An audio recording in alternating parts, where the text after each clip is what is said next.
welcome with applause.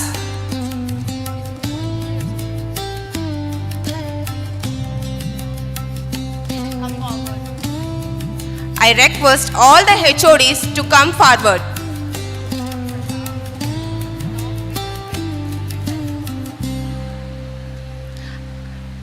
Once again I repeat, I request all the head of the departments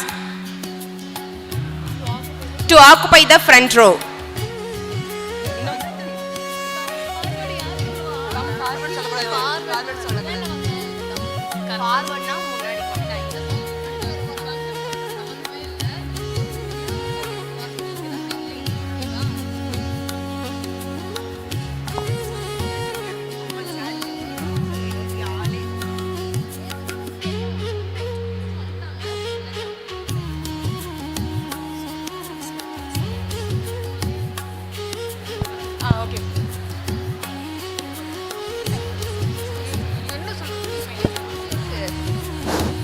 Students, please maintain silence.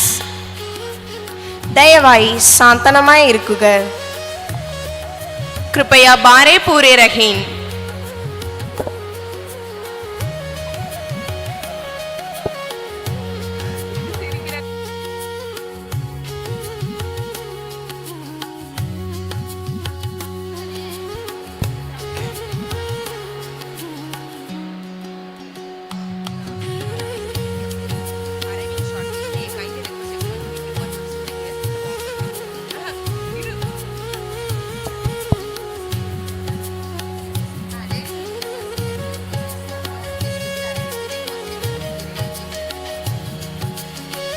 Ladies and gentlemen, in a few moments, our honored guest will be arriving.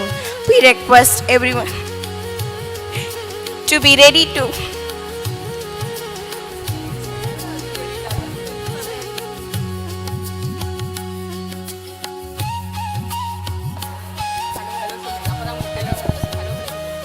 Hello.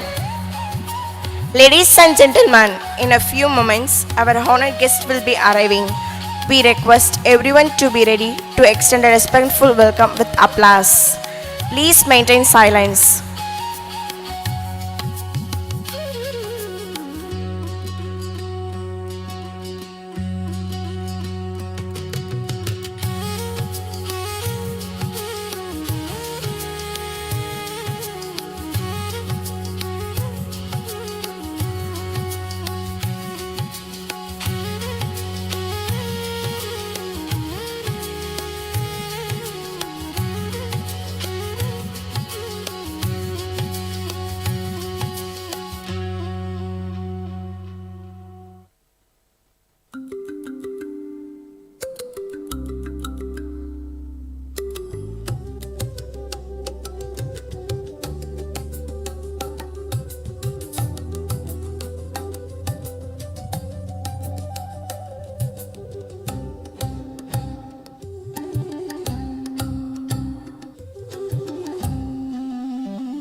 Students, maintain silence.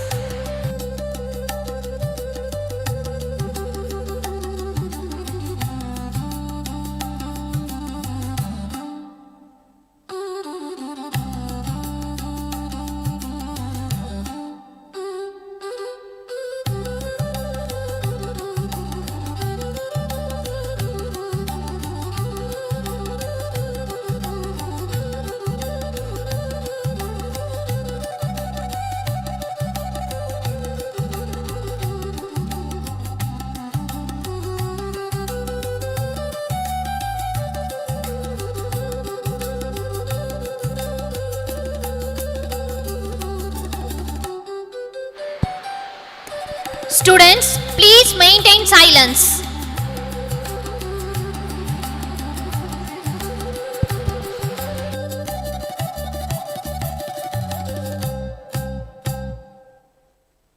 Your business might have a turnover of 15 lakhs, 50 lakhs, 1 crore, 2 crores, or even 5 crores. But the problem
May I request everyone to kindly rise from your seats and welcome our respected guests with a warm round of applause.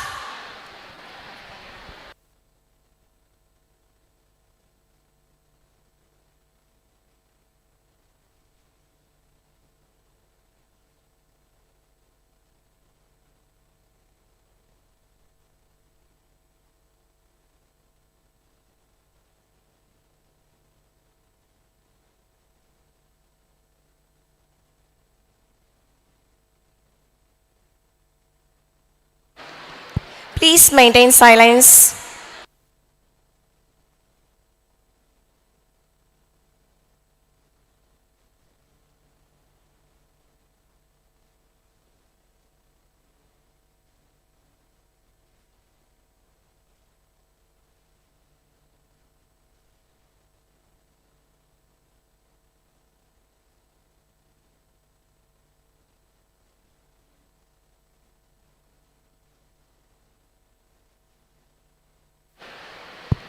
Please maintain silence.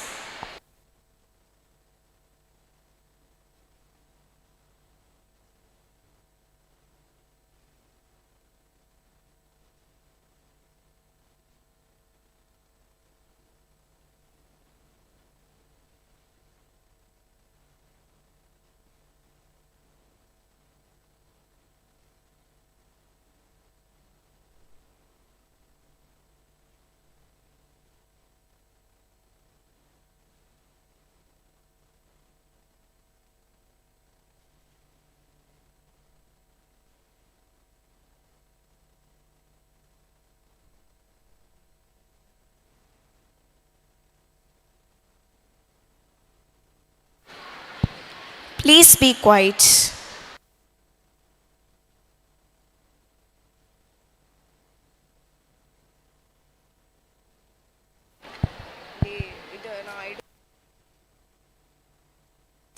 Stop ஆயிடுச்சுன்னா நீ வாங்கி பேசிட்டு.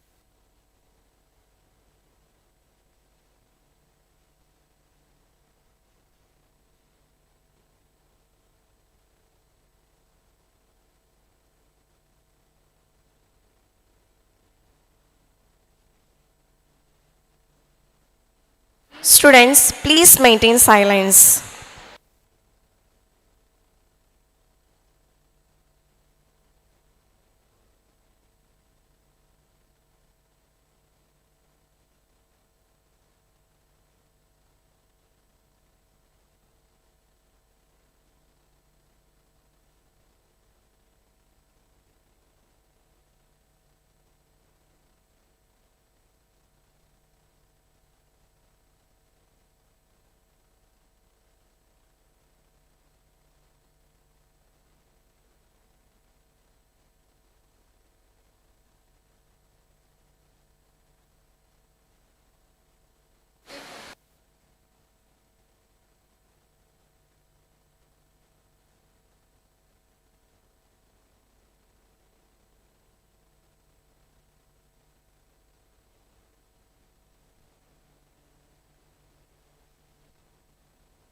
Please maintain silence.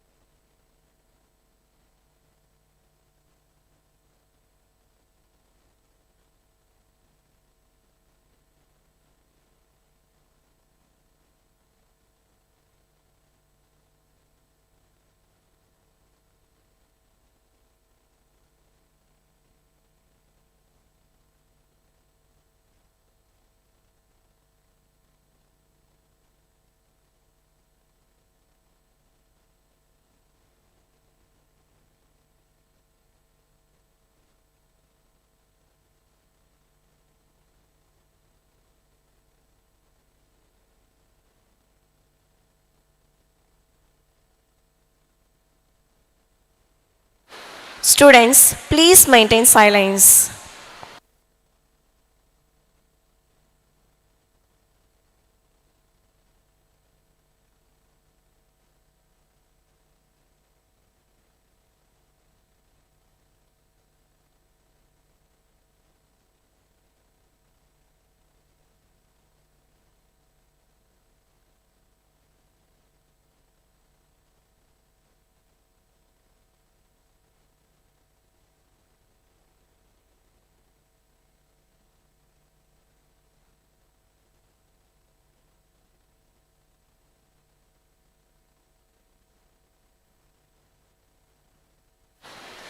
ദയവായി ശാന്തമായി ഇരിക്കുക.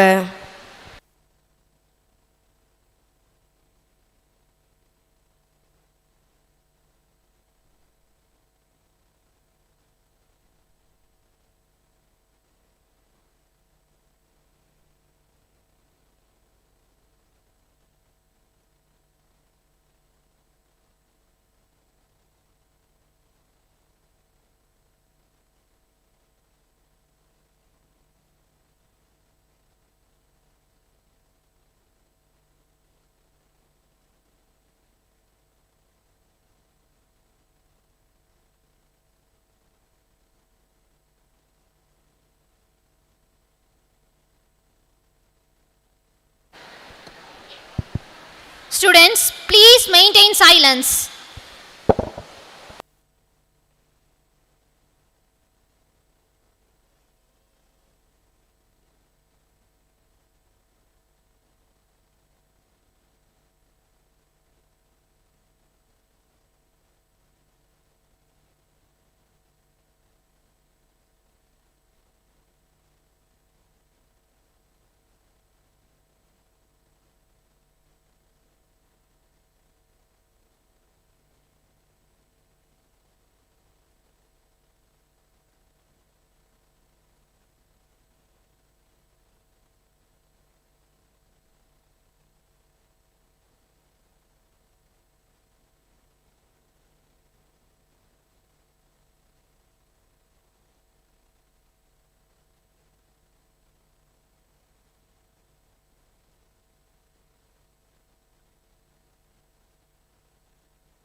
Students, please maintain silence.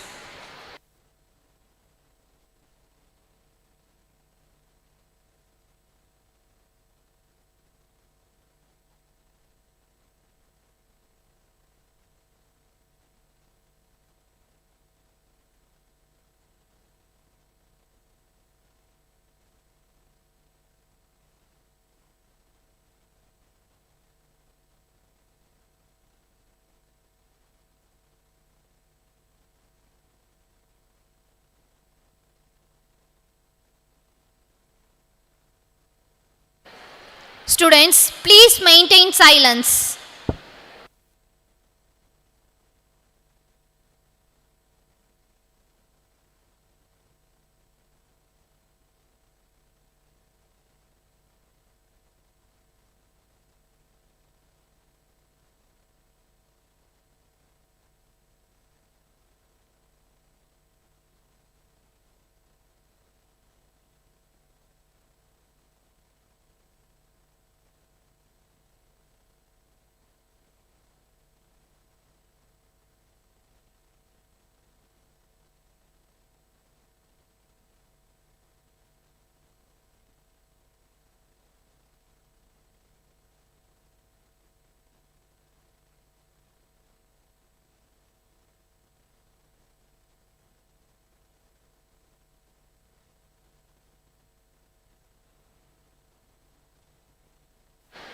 Silence, please.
May I request everyone to kindly rise from your seats and welcome our respected guest with a warm round of applause.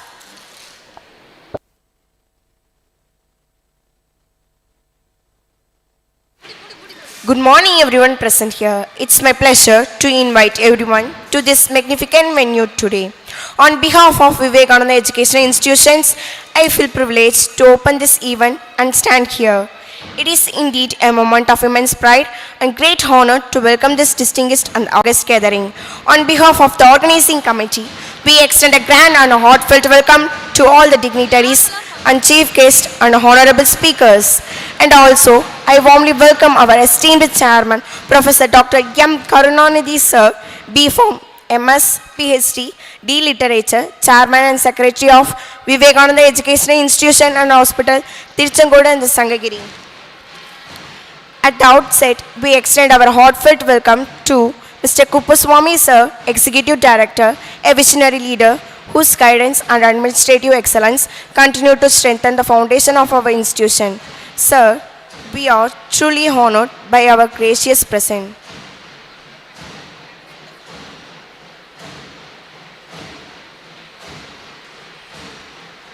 We warmly welcome Dr. R. Balaguranatha Sir, Director Research, whose dedication to innovation, scientific inquiry, and academic excellence inspire researchers and young minds alike. Sir, your presence and great intellectual value to this gathering. It is our privilege to welcome Mr. Kumaravel Sir, Director Skill Development, whose relentless efforts in empowering students with their industry-relevant skills bridges the gap between education and employability, sir.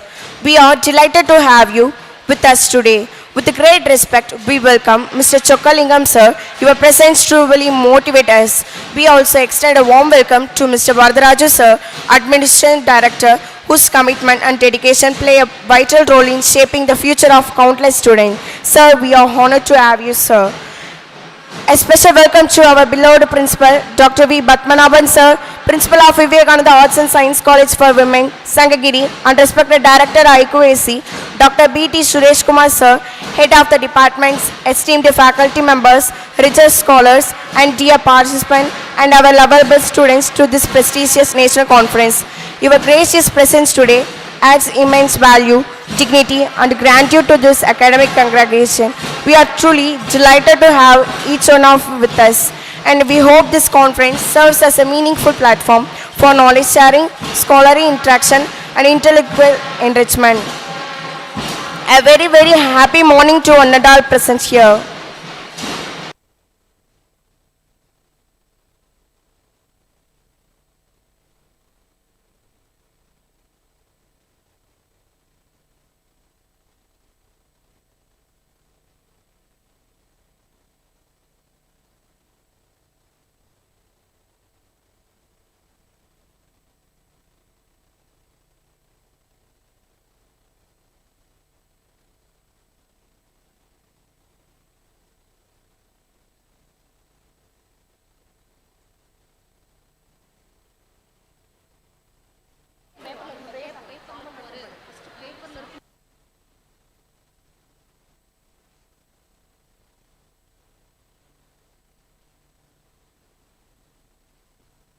ഇതൊരു മഹത്തായ ഉദ്യമം ആരംഭിക്കുന്നത് ഒരു പ്രാർത്ഥനയോടെയാണ്. നമ്മുടെ പ്രാർത്ഥന ഗീതത്തിലൂടെ അറിവ്, ജ്ഞാനം, വിജയം എന്നിവയ്ക്കായി അനുഗ്രഹങ്ങൾ തേടിക്കൊണ്ടാണ് നമുക്ക് ഈ സമ്മേളനം ആരംഭിക്കുന്നത്.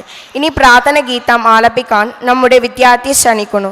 ഈ പ്രാർത്ഥന നമ്മുടെ മനസ്സുകളെ പ്രകാശിപ്പിക്കുകയും നമ്മുടെ ചിന്തകളെ ശുദ്ധീകരിക്കുകയും ഇന്നത്തെ അക്കാഡമിക് ചർച്ചകൾക്ക് ഒരു പോസിറ്റീവ് മനോഭാവം സൃഷ്ടിക്കുകയും ചെയ്യട്ടെ.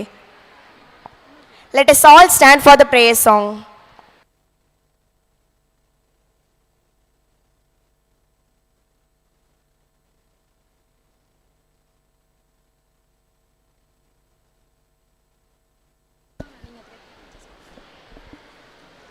கலைவாணி நின் கருணை தேன்மலையே விளையாடும் என் நாவில் செந்தமிழே அலங்கார தேவதையே வனிதாமணி இசை கலையாவும் தந்தருள்வாய் கலையாமணி யா மண் சொல்லை தபிக்குள்ளில் அன்பியா யா மன் ஃபி கல்பிக ரஹமத்துலின்னாஸ் யா மன் மல்ஃபத்த குல்லு பின் இஸ்லாம் யா ஹபீபி யா சஃபி யா ரசூலல்லாஹ் பி உம்மி வாபி ஃபதைக சாயிரி சலது வசலாம் அலைக்க யா நபி ஹபீபி யா முஹம்மத். நிரந்தரம் நிரந்தரம் நீயே நிரந்தரம் அம்மையப்பன் உந்தன் அன்பே நிரந்தரம் மாறுமுலகில் மாறா உன்னுறவே நிரந்தரம் இம்மை வாழ்வில் மறுமை இருப்பது நிரந்தரம் நான் மாண்ட பின்பும் முன்னில் உயிர்ப்பது நிரந்தரம் நிரந்தரம் நிரந்தரம் நீயே நிரந்தரம்.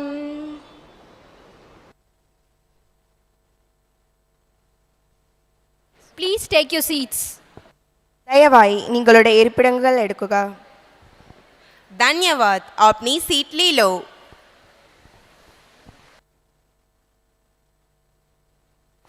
നൃത്തം ആത്മാവിൻ മറഞ്ഞൊരുക്കണ ഭാഷയാണ്. When words fall short, culture speaks through art. And when art takes form, tradition comes alive through dance. Dance in our culture is not merely an art form. It is a sacred expression, a prayer in motion, a celebration of harmony, discipline and divine beauty. It has the power to welcome not just our esteemed guest, but also positivity, prosperity and auspicious beginnings. To mark this moment with elegance and classical charm, we are privileged to present a soulful welcome dance by the immensely talented S.R. Deepika Sri, whose performance is sure to captivate our hearts and set a magnificent tone for the day's proceedings. May her graceful movements and expressive artistry fill this hall with warmth and serenity. Ladies and gentlemen, please put your hands together and welcome S.R. Deepika Sri for the welcome dance.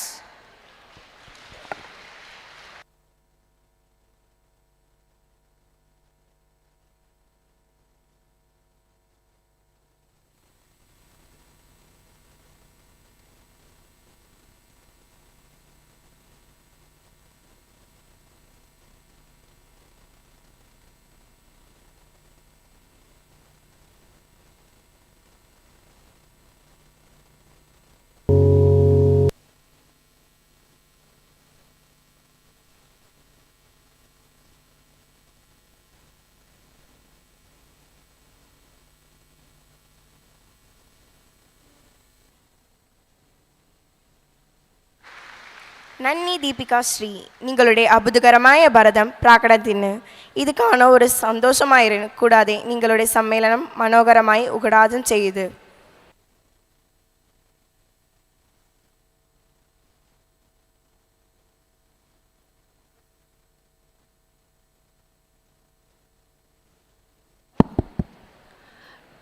Before we move ahead, we are about to witness a journey shaped by vision and purpose. This is not just the story of institutions, but the story of a belief that education has the power to transform lives and empower generations, especially women.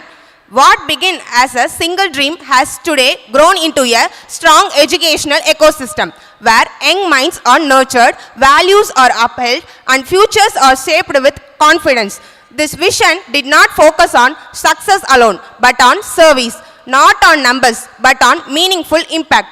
As you watch this video, look beyond the frames and visuals. Feel the commitment, the perseverance, and the responsibility that built this great educational legacy. Let us now witness the vision that turned education into empowerment and belief into a lasting empire. May I request your attention for the vision video.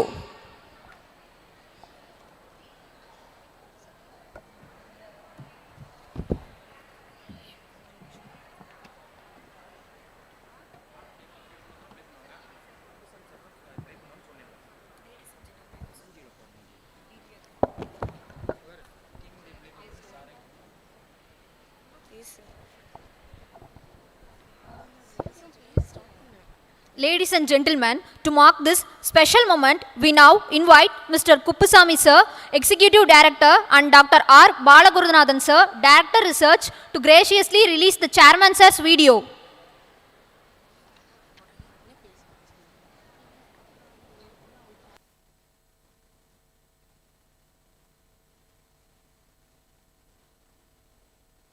Every historic institution begins with a vision that is larger than challenges, a vision that outlived time itself. In 1992, a small trust began its humble journey, a simple foundation created with faith, hope, and purpose. But destiny has chosen a leader, a visionary who can turn a spark into a blazing path. And then came the turning point, a leader who did not just guide the institution, he awakened it. He laid multiple pillars of greatness like Angamal Educational Trust, Krishna Educational and Charitable Trust, and Rabindranath Tagore Educational Charitable Trust. He expanded his vision beyond education, founding Alvin Laboratories and MKG Food and Feed Enterprises. but his vision was always larger, greater, and deeper. Under his leadership, Vivekananda educational institutions did not merely grow, they transformed into a universe of opportunities. His contribution to women's education earned him some of the nation's highest honors like Vidyaratna, Achievers in Women's Education, Rastri Ratna, Hind Ratna, and Konganattu Chadanayala. His achievement has been recognized by vice chancellors, governors, international councils, and universities across the world. Today, his vision stands tall. More than 23,000 women students learning, growing, and rising with confidence under a single empowering institution. And as we honor this legacy, we remember the timeless words. கேடில் விருச்செல்வம் கல்வி ஒருவருக்கு மாடல்ல மற்றையவை. Education is the wealth that never diminishes. All other riches fades in comparison.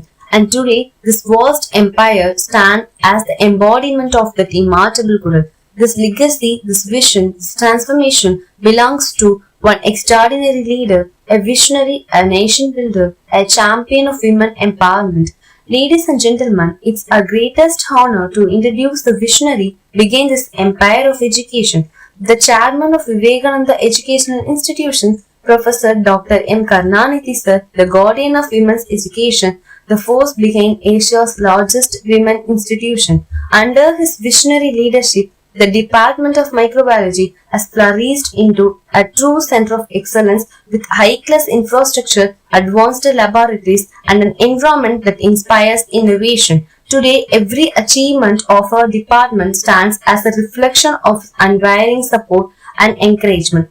The Department of Microbiology expresses its greatest gratitude to you, sir, for providing every resources, every facilities, and every opportunities that has shaped our growth. Your belief in us is our biggest strength. Thank you.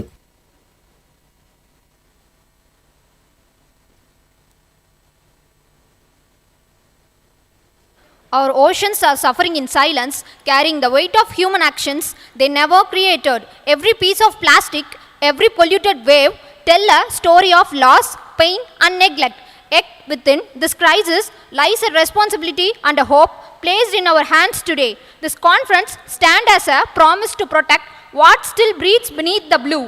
Let us now witness the theme video that calls us to protect blue resource and sustain the future. To mark this important moment of our conference, we now invite Dr. Ranjit Kumar Sarangi sir to graciously release the theme video that reflects the vision and spirit of today's event. May I request Dr. Ranjit Kumar Sarangi sir to kindly proceed to the dais and do the honors.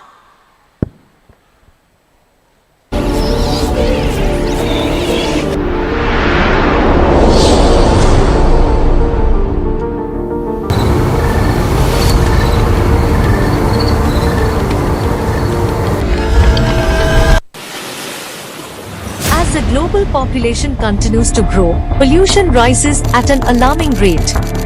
Much of this pollution finds its way into our oceans, directly threatening marine life. Marine animals think plastic is food.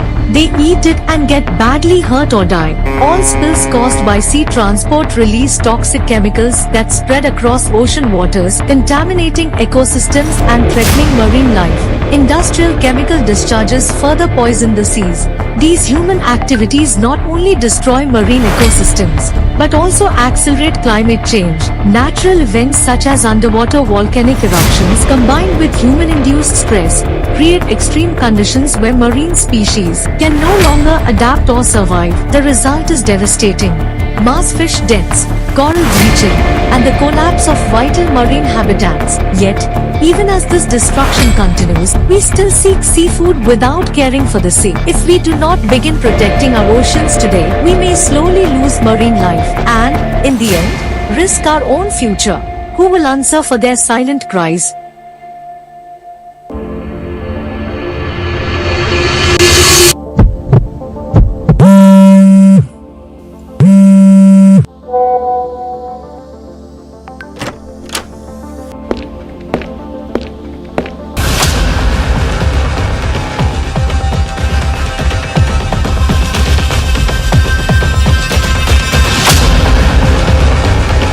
Through innovation, research, and collective action, we can protect our blue resources. We can restore critical marine ecosystems such as marine productive areas, mangrove forests, seagrass beds, kelp forests, hydrothermal vents, rock pools, polar seas.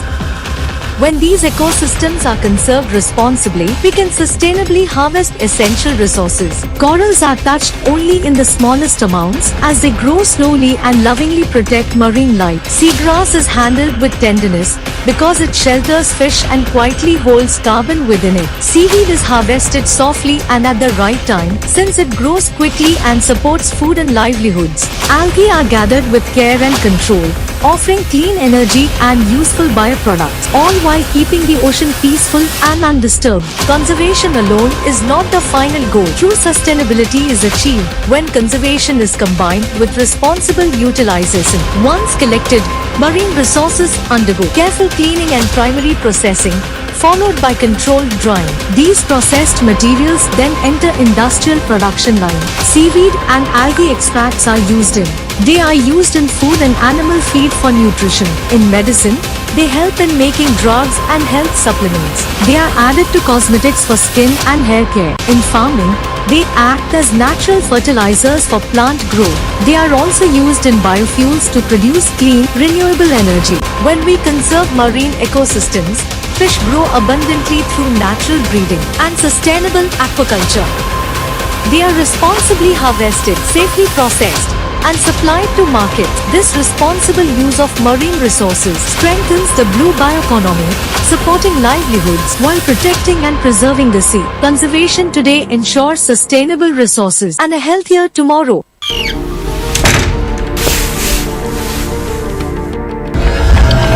Within the next 10 to 15 years, by using conservation technologies and sustainable practices, we can restore nature and bring balance back to our oceans.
മഹാന്മാരായ വ്യക്തികൾ ഒരു ചടങ്ങിൽ പങ്കെടുക്കുക മാത്രമല്ല, അവർ അതിനെ ഉയർത്തിക്കാട്ടുകയും ചെയ്യുന്നു. It's now time to welcome our esteemed guests to the dais. To begin with, we now invite Dr. Ranjit Kumar Sarangi sir, Scientist, SC, Space Application Center, Indian Space Research Organization, ISRO, Ahmedabad, Gujarat.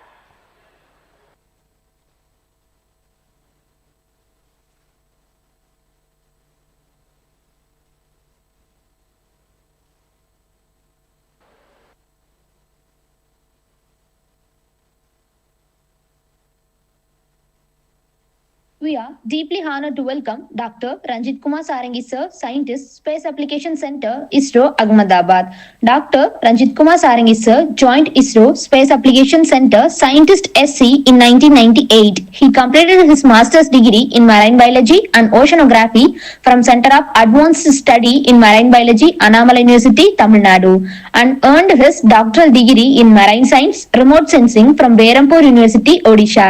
His research expertise includes ocean color remote sensing, marine ecology, biogeochemical cycles, phytoplankton blooms, nutrient and zooplankton modeling, potential fishing zones, and coastal ocean resource monitoring with special focuses on Bay of Bengal and Arabian Sea. Dr. Sarangi sir has worked extensively with satellite missions such as OceanSat 1, 2, and 3, MODIS, Saral Altica, Scatometers, NOAA, AVHRR, INSAT, and GHRSST.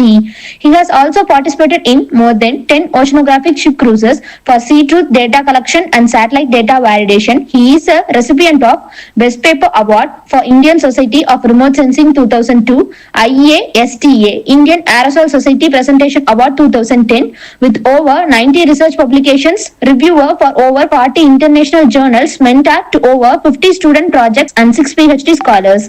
Dr. Sarangi sir has made outstanding contributions to marine remote sensing and ocean science. We are truly privileged to have him with us today. Welcome you, sir. Thank you.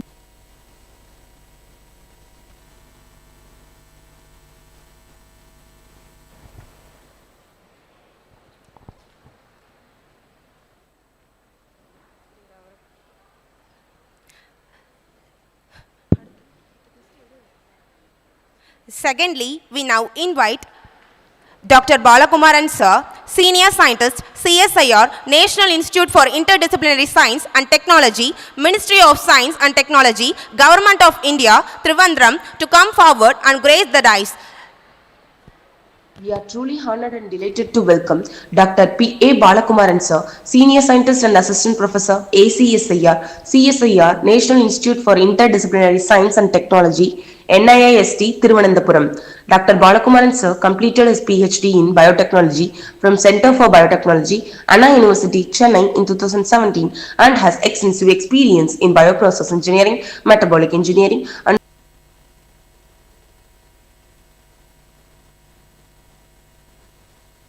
It gives me immense pleasure and pride to warmly welcome Dr. B.S. Ashwant sir, Scientist, C, Center for Marine Living Resources and Ecology, Ministry of Earth Sciences, Government of India, Kochi. Dr. Ashwant sir is a promising scientist.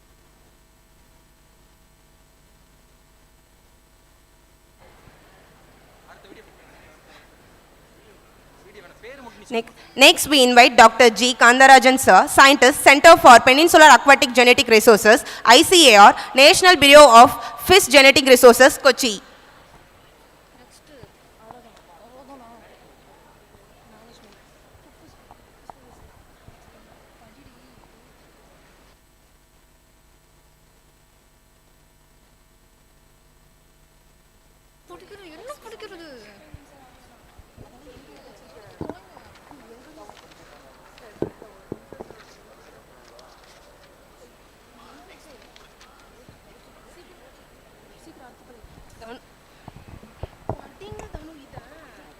Next, we invite Dr. R. Balagurunathan sir, Director Research, who's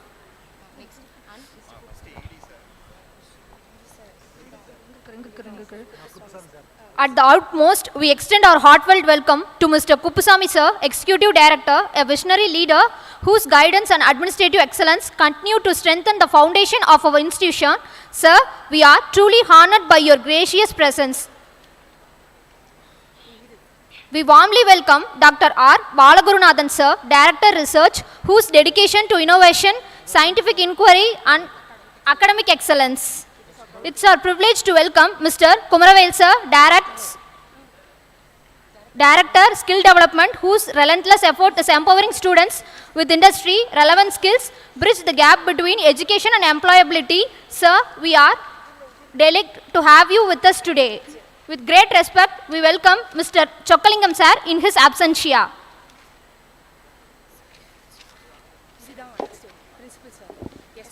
A special welcome to our beloved principal, Dr. V. Padmanabhan sir, Principal of Vivekanandha Arts and Science College for Women, Sankagiri, and respected Director IQSC BT Suresh Kumar sir, Head of the Departments, esteemed faculty members, research scholars, and dear participants to this prestigious national conference.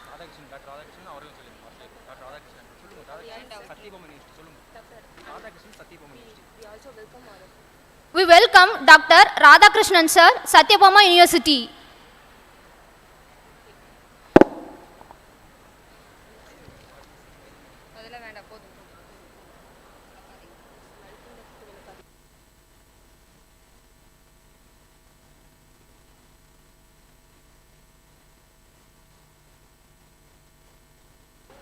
அறம் விதைத்து அறிவு வளர்த்து அகிலம் ஒளிரச் செய்யும் இந்த இனிய வேளையில் தமிழ்தாயின் பண்பாட்டு பெருமையை பறைசாற்றும் குத்துவிளக்கேற்றும் நிகழ்வு இப்போது மலர்கிறது. குத்துவிளக்கு என்பது தீயின் ஒளி மட்டுமல்ல, அது இருளை அகற்றி உண்மையை உயர்த்தும் அறிவின் அருள் தீபம். 5 முகங்கள் கொண்ட இத்தீபம் பூமி, நீர், தீ, காற்று, ஆகாயம் எனும் 50 இயல்களின் ஒற்றுமையை ஒளியாய் உரைக்கும் உயரிய குறியீடு. இந்த தீபம் ஏற்றப்படும் இந்நேரத்தில் நம் உள்ளங்களில் ஞானம் பொங்க, நம் மொழியில் மாண்பு மலர, நம் கல்வி பாதையில் வெற்றி விளங்க இனிதே துவங்கிறது இந்நிகழ்வு.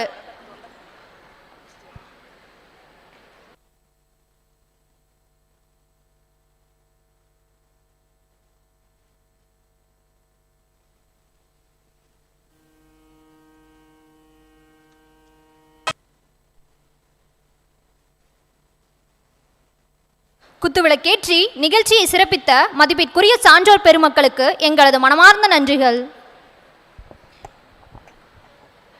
Leadership speaks not only through words, but through vision and values. To formally mark the beginning of today's prestigious program, we now move on to the welcome address. The welcome address is not just a formality, but the voice that sets the tone, purpose, and spirit of the entire event. It gives us immense pride and honor to invite our respected principal, sir, a visionary leader and the guiding force of our institution, whose constant support and encouragement continues to inspire both faculty and students. Sir, your words always motivate us, instill values, and ignite a passion for excellence. May I now request our respected principal, sir, to kindly proceed with the welcome address and grace this occasion with his inspiring words.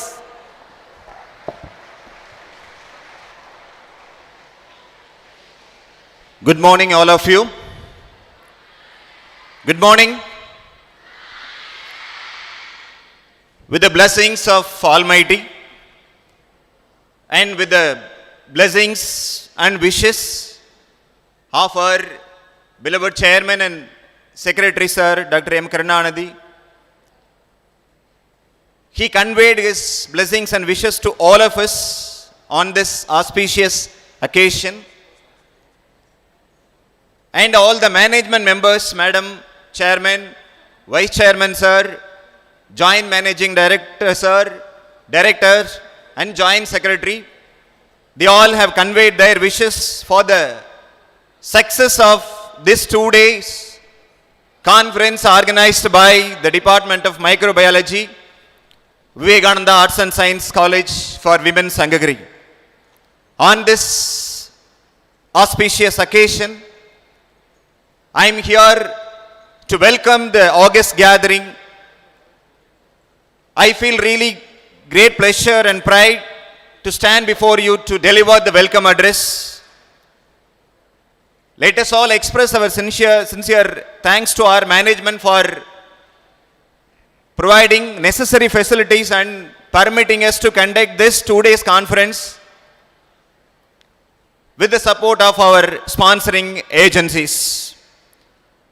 Esteemed resource persons, invited speakers, faculty members, research scholars, student participants, from various institutions and my dear student friends. Good morning to all of you. It's really a great pleasure for me to stand a warm and gracious welcome to all of you to Vivekananda Arts and Science College for Women and to the National Conference on Marine Resources Conservation and Valorization for Blue Revolution, organized by the PG and Research Department of Microbiology, Sankagiri Vivekananda Arts and Science College for Women.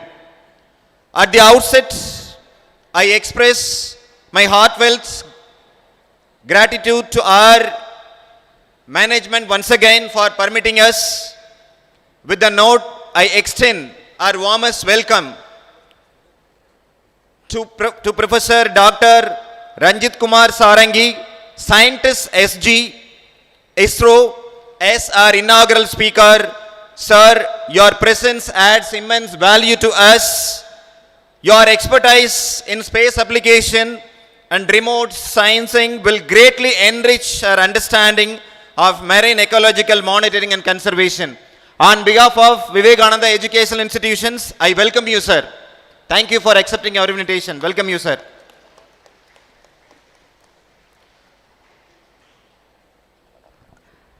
My sincere greetings to our Executive Director, Professor Dr. S. Kuppusamy, sir, whose strategic guidance and global academic exposure continue to strengthen the research culture and academic standards of our institution.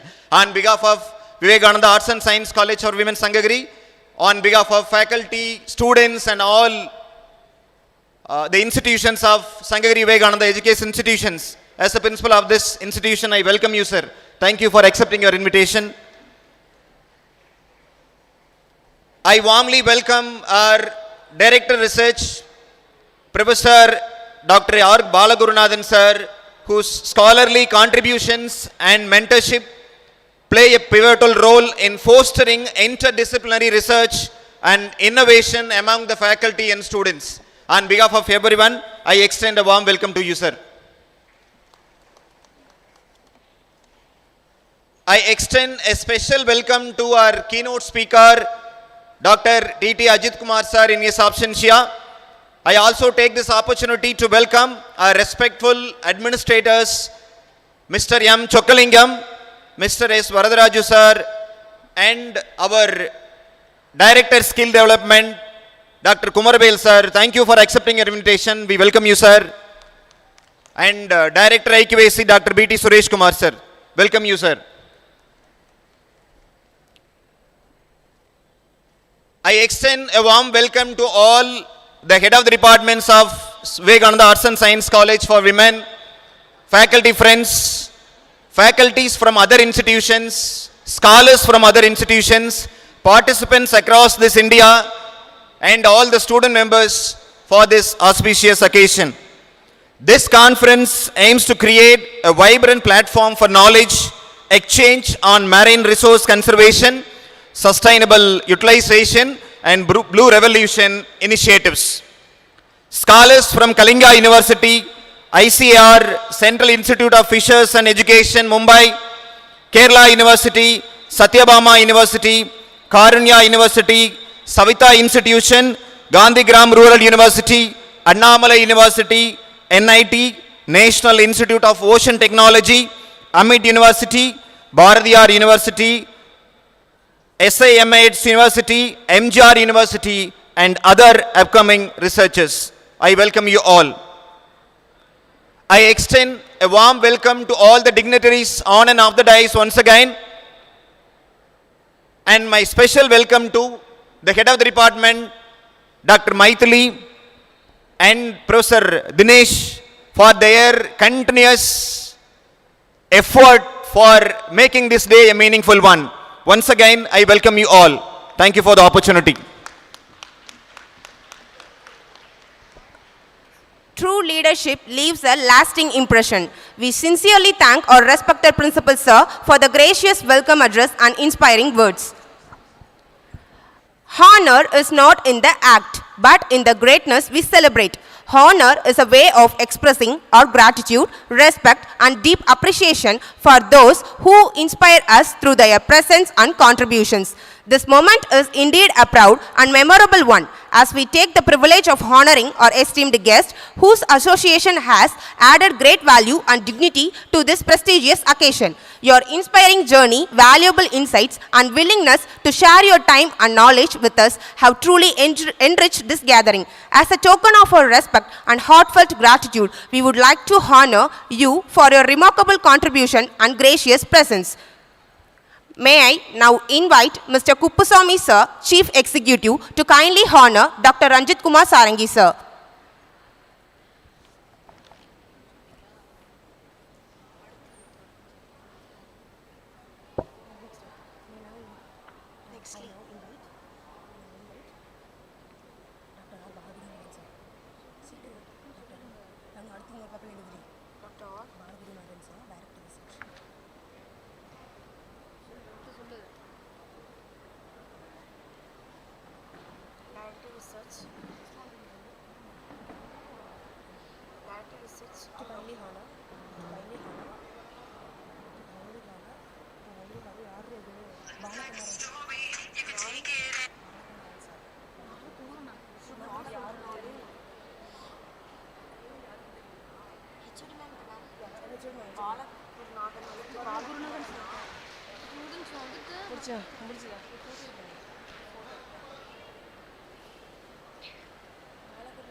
இத பார்த்து சொல்றீ.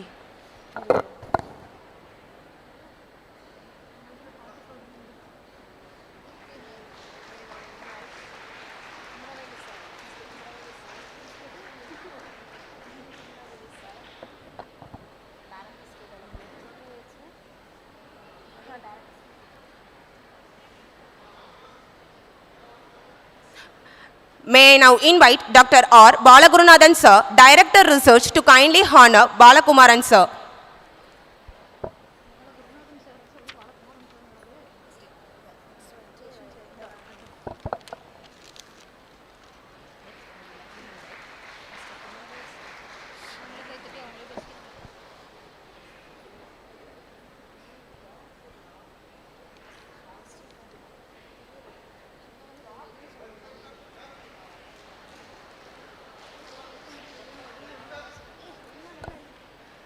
Now, I would like to invite Mr. Kumaravel Sir to honor Dr. B. Yashwant Sir.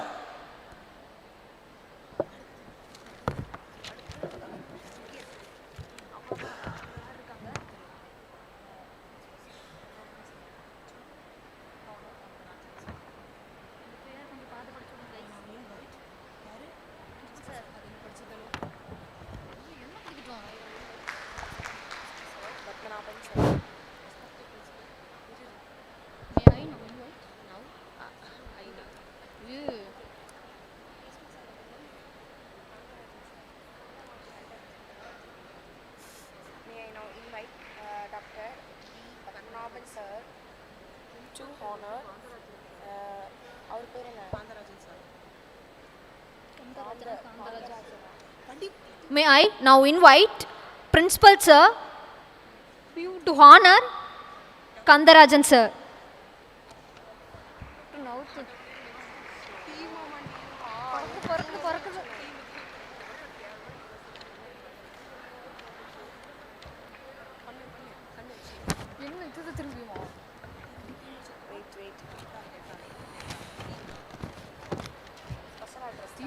அடுத்த theme வீடியோவா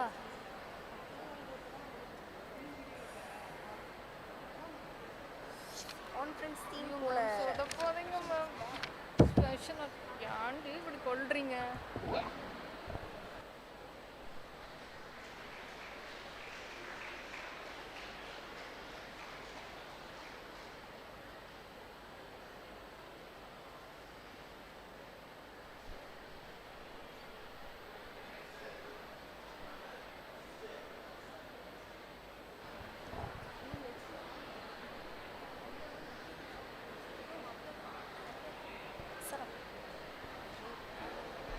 So now I invite Dr. P.T. Suresh Kumar sir, Director IQC. They invite Dr. Radhakrishnan sir, Satyabama University, Professor and Head, Chennai.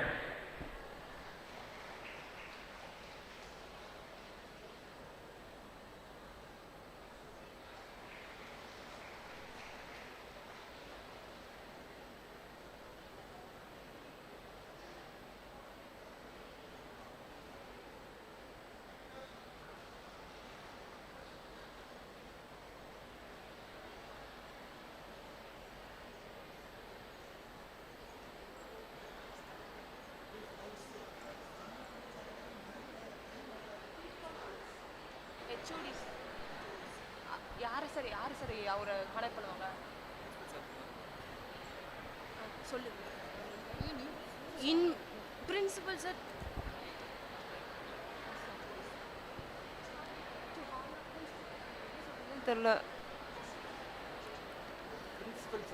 Yes, sir. May I now invite Dr. V. Padmanabhan sir, Principal of Vivekanandha Arts and Science College for Women, to honor all the head of the departments.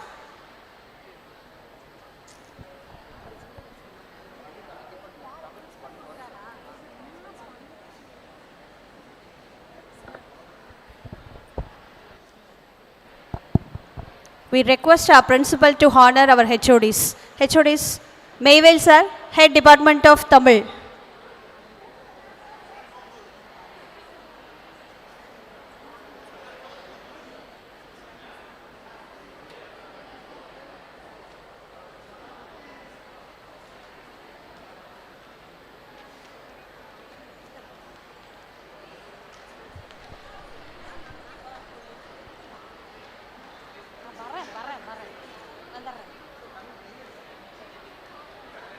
Mayvale sir, Head Department of Tamil.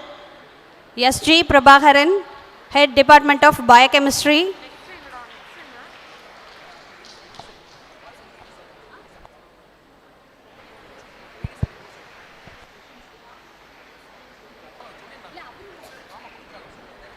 We request Balagurunathan sir also to join with principal sir.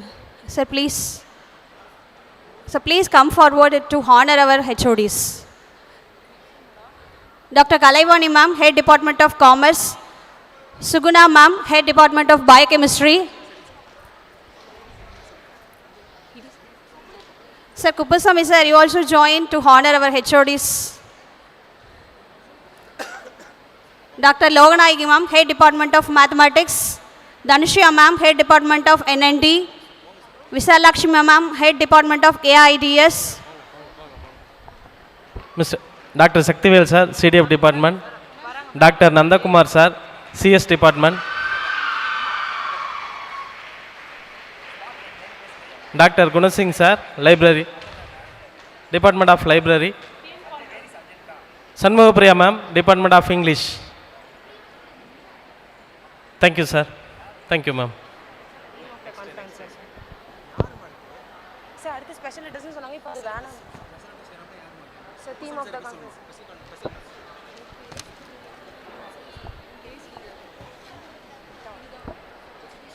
Education reaches its true purpose when guided by leaders with clarity of thought and depth of experience. We are truly privileged to have among us an eminent academician, a dynamic administrator, and a visionary leader whose dedication to educational excellence and institutional development continues to inspire us all. It is my honor and privilege to invite Professor Dr. S. Kuppusamy sir, Executive Director, Vivekananda Educational Institution and Hospitals, to deliver the special address. Sir, your vast academic experience, global exposure, and commitment to nurturing quality education have been instrumental in guiding our institution towards excellence. May I respectfully invite you, sir, to kindly deliver the special address.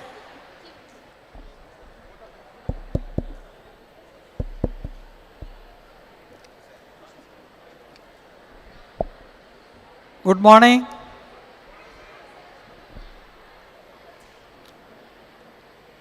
May I request the participants to settle down?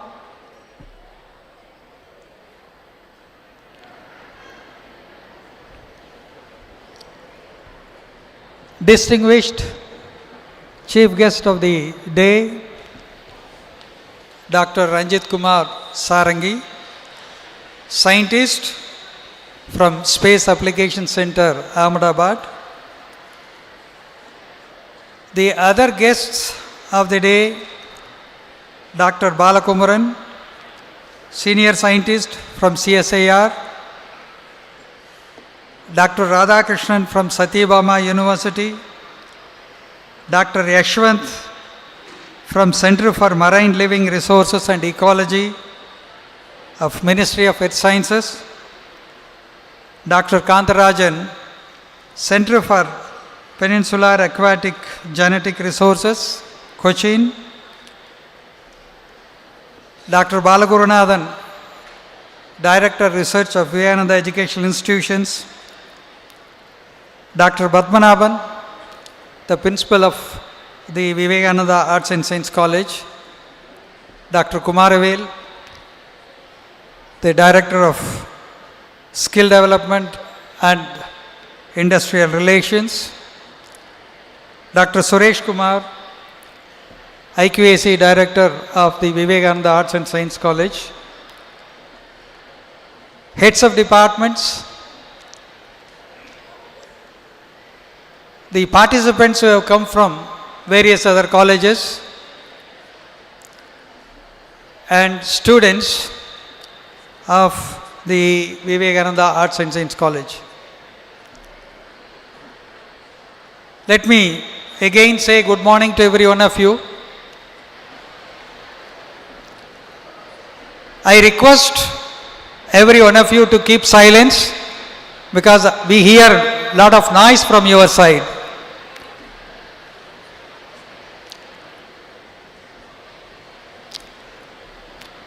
I wish that there is only one person who should be speaking at a given point of time because this is a great gathering wherein people have come from various other places to listen to the stalwarts, particularly on a topic which is relevant to today's living. At the outset, let me also join Dr. Padmanabhan in extending a very warm welcome to the guest of the day on behalf of the management, on behalf of every one of you who have agreed to come over here and share their experiences with all of us. The topic of this national conference is marine resources conservation and valorization for blue revolution. Really, for me, it looks something in Greek and Latin because I am a technology person, not connected with the life science. But looking at the actual theme and the contents based on the video that has been projected, I was inspired and excited to look at it, what actually the deliberations that are going to be done today, particularly the experiences that are going to be translated to you by the experts who have assembled here and also those who are going to join in the next, today and tomorrow.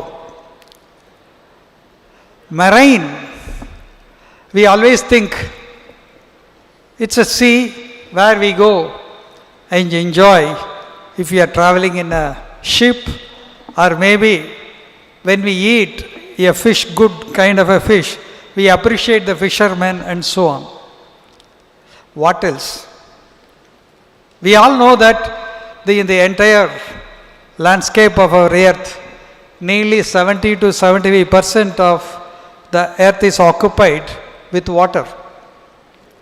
The sea, irrespective of the names that we have given to the sea, 75% of the space is occupied by the sea. We have been talking about the ecosystem on the earth and most of the time we concentrate on the land space, keeping, because what we need is the air, pure water, and of course pollution free. What kind of a pollution? We talk about noise pollution, we talk about water pollution, we talk about air pollution, and also the required water for the earth to produce the food that what we need every day as a fuel for our own living. Most of the times we forget about the 70% of the earth space that have been occupied by the sea, the marine. What actually it gives us to the humankind? Are we really in need of the sea for our own living? If you look at it in deeper sense, the global ecosystem can only be maintained if we also concentrate on the water that is available in the sea. In the recent times, we have noticed the climate has changed to a larger extent. The winter or the rainy season moved from one season to another season. The meteorologists, they are not able to predict whether this is going to be really a rainy season. November months, it rains here. But today, we don't see much of rain in November. Maybe in the month of January, where it is not supposed to rain, it rains. And where from it brings all this? Is it on the land, the ecosystem that we have to concentrate, or from other space? Looking at globally, we see that the climatic conditions predominantly depends on not only on the land area, but on the majority part of the sea, because which occupies 70 to 75% of the earth. Are we concentrating to conserve? What harm that we are doing it to these oceans? Are we really conserving it? Are we keeping, or are we maintaining the good health of the ocean? If these questions are asked, then the answer is no. Well, today, the society, particularly the scientific community, have opened their eyes and started looking at it, that this is also very, very important. In addition to the land, we have to maintain the ecosystem of the sea also for our better living. What is it the ocean that is giving to us? It gives us the seaweeds, different kinds of medicinal plants that are grown in the sea, which helps us to produce medicines that will take care of many diseases, including cancer. And of course, the food, it's not only in the land. We get a huge amount of food resources from the sea in the form of fishes. Are we maintaining them? It's becoming scarce nowadays because we fail to maintain the sea, the good health of the sea as such, because we have started polluting it by way of putting huge amount of plastics, oils, and of course whatnot. The materials that are not good for the sea, we are dumping it into the sea. Not directly, but indirectly. We put it in the river, and the river carries everything to the sea, and the sea is getting polluted day by day. And it is by nature, the sea also gets angry on the humankind, and it says, I am not taken care very well, so why should I give you good things to you? So it changes its climate. huge, cyclones are formed. Where from it comes? It's not from the land, it's from the sea. Gives you huge amount of rain. Like you know that in the Middle East, Dubai and other areas where it is not raining regularly, huge amount of rains are poured and they are not prepared for it. Everything goes in a rain. So in the same way, in every sphere of our life in the land, we see some disasters in the recent times. Maybe in the year 2004, we have seen the tsunami. Where from it has come? It's from the sea.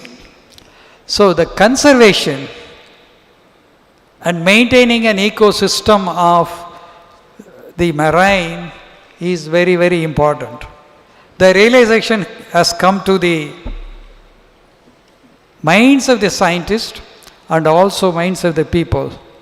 And in order to get a proper and appropriate solution to maintain the ecosystem very well, so that we can live peacefully on this 25% of the land space is very, very important, and people have started working on it.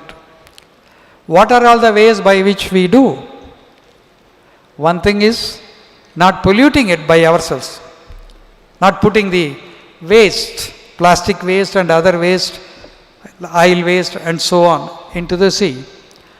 And the second part is cleaning the sea as such, so that it will be more friendly to the humankind.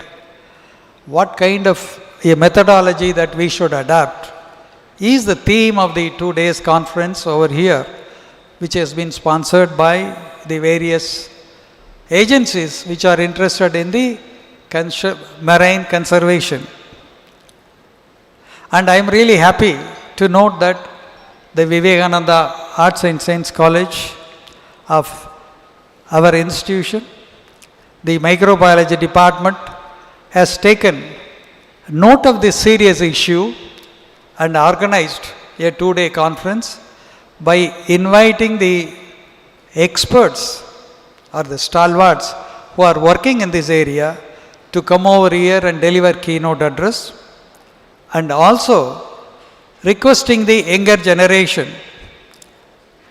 the research scholars, the students, and also the people who work in the various ministries and the institutions to join together to present their innovations, creative ideas for the marine conservation and share their knowledge in this forum at the Vivekananda Arts and Science College today and tomorrow.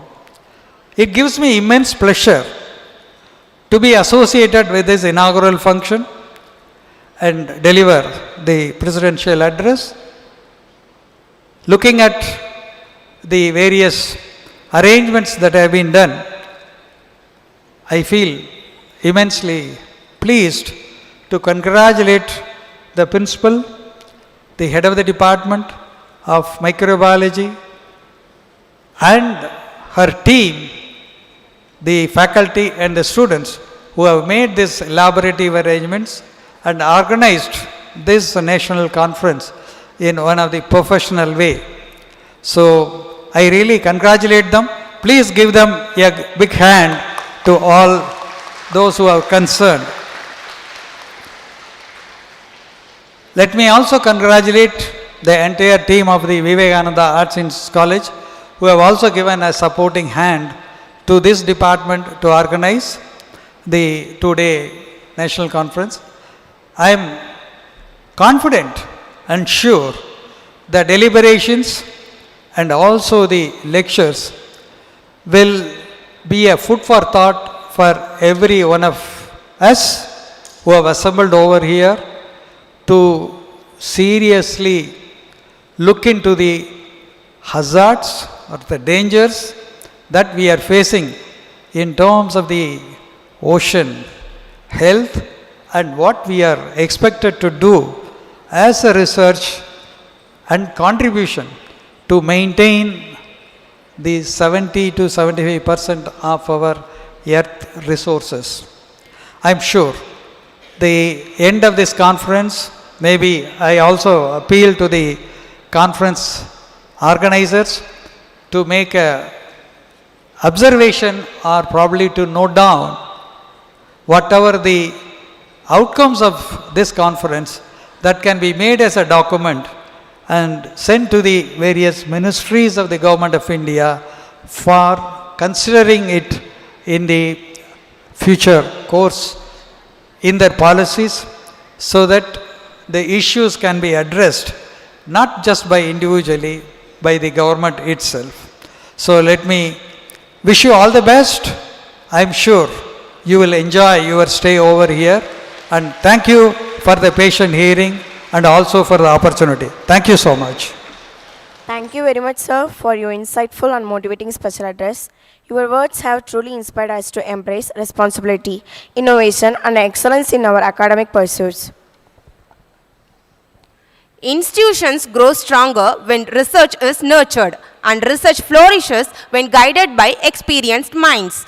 We are truly honored to have with us a distinguished academician, an eminent researcher, and a visionary leader whose immense contribution to research, innovation, and scientific advancement has greatly strengthened the research culture of our institution. It is my proud privilege to invite Professor Dr. R. Balagurudathan Sir, MSc, MPhil, PhD, Director Research, Vivekanandha Educational Institutions, to deliver the special address. Sir, your guidance has continuously inspired faculty members and research scholars to pursue excellence, uphold research ethics, and contribute meaningfully to society. Good afternoon. So, அனைவருக்கும் எனது மதிய வணக்கங்கள். So, respected Executive Director, Dr. Kuppusamy,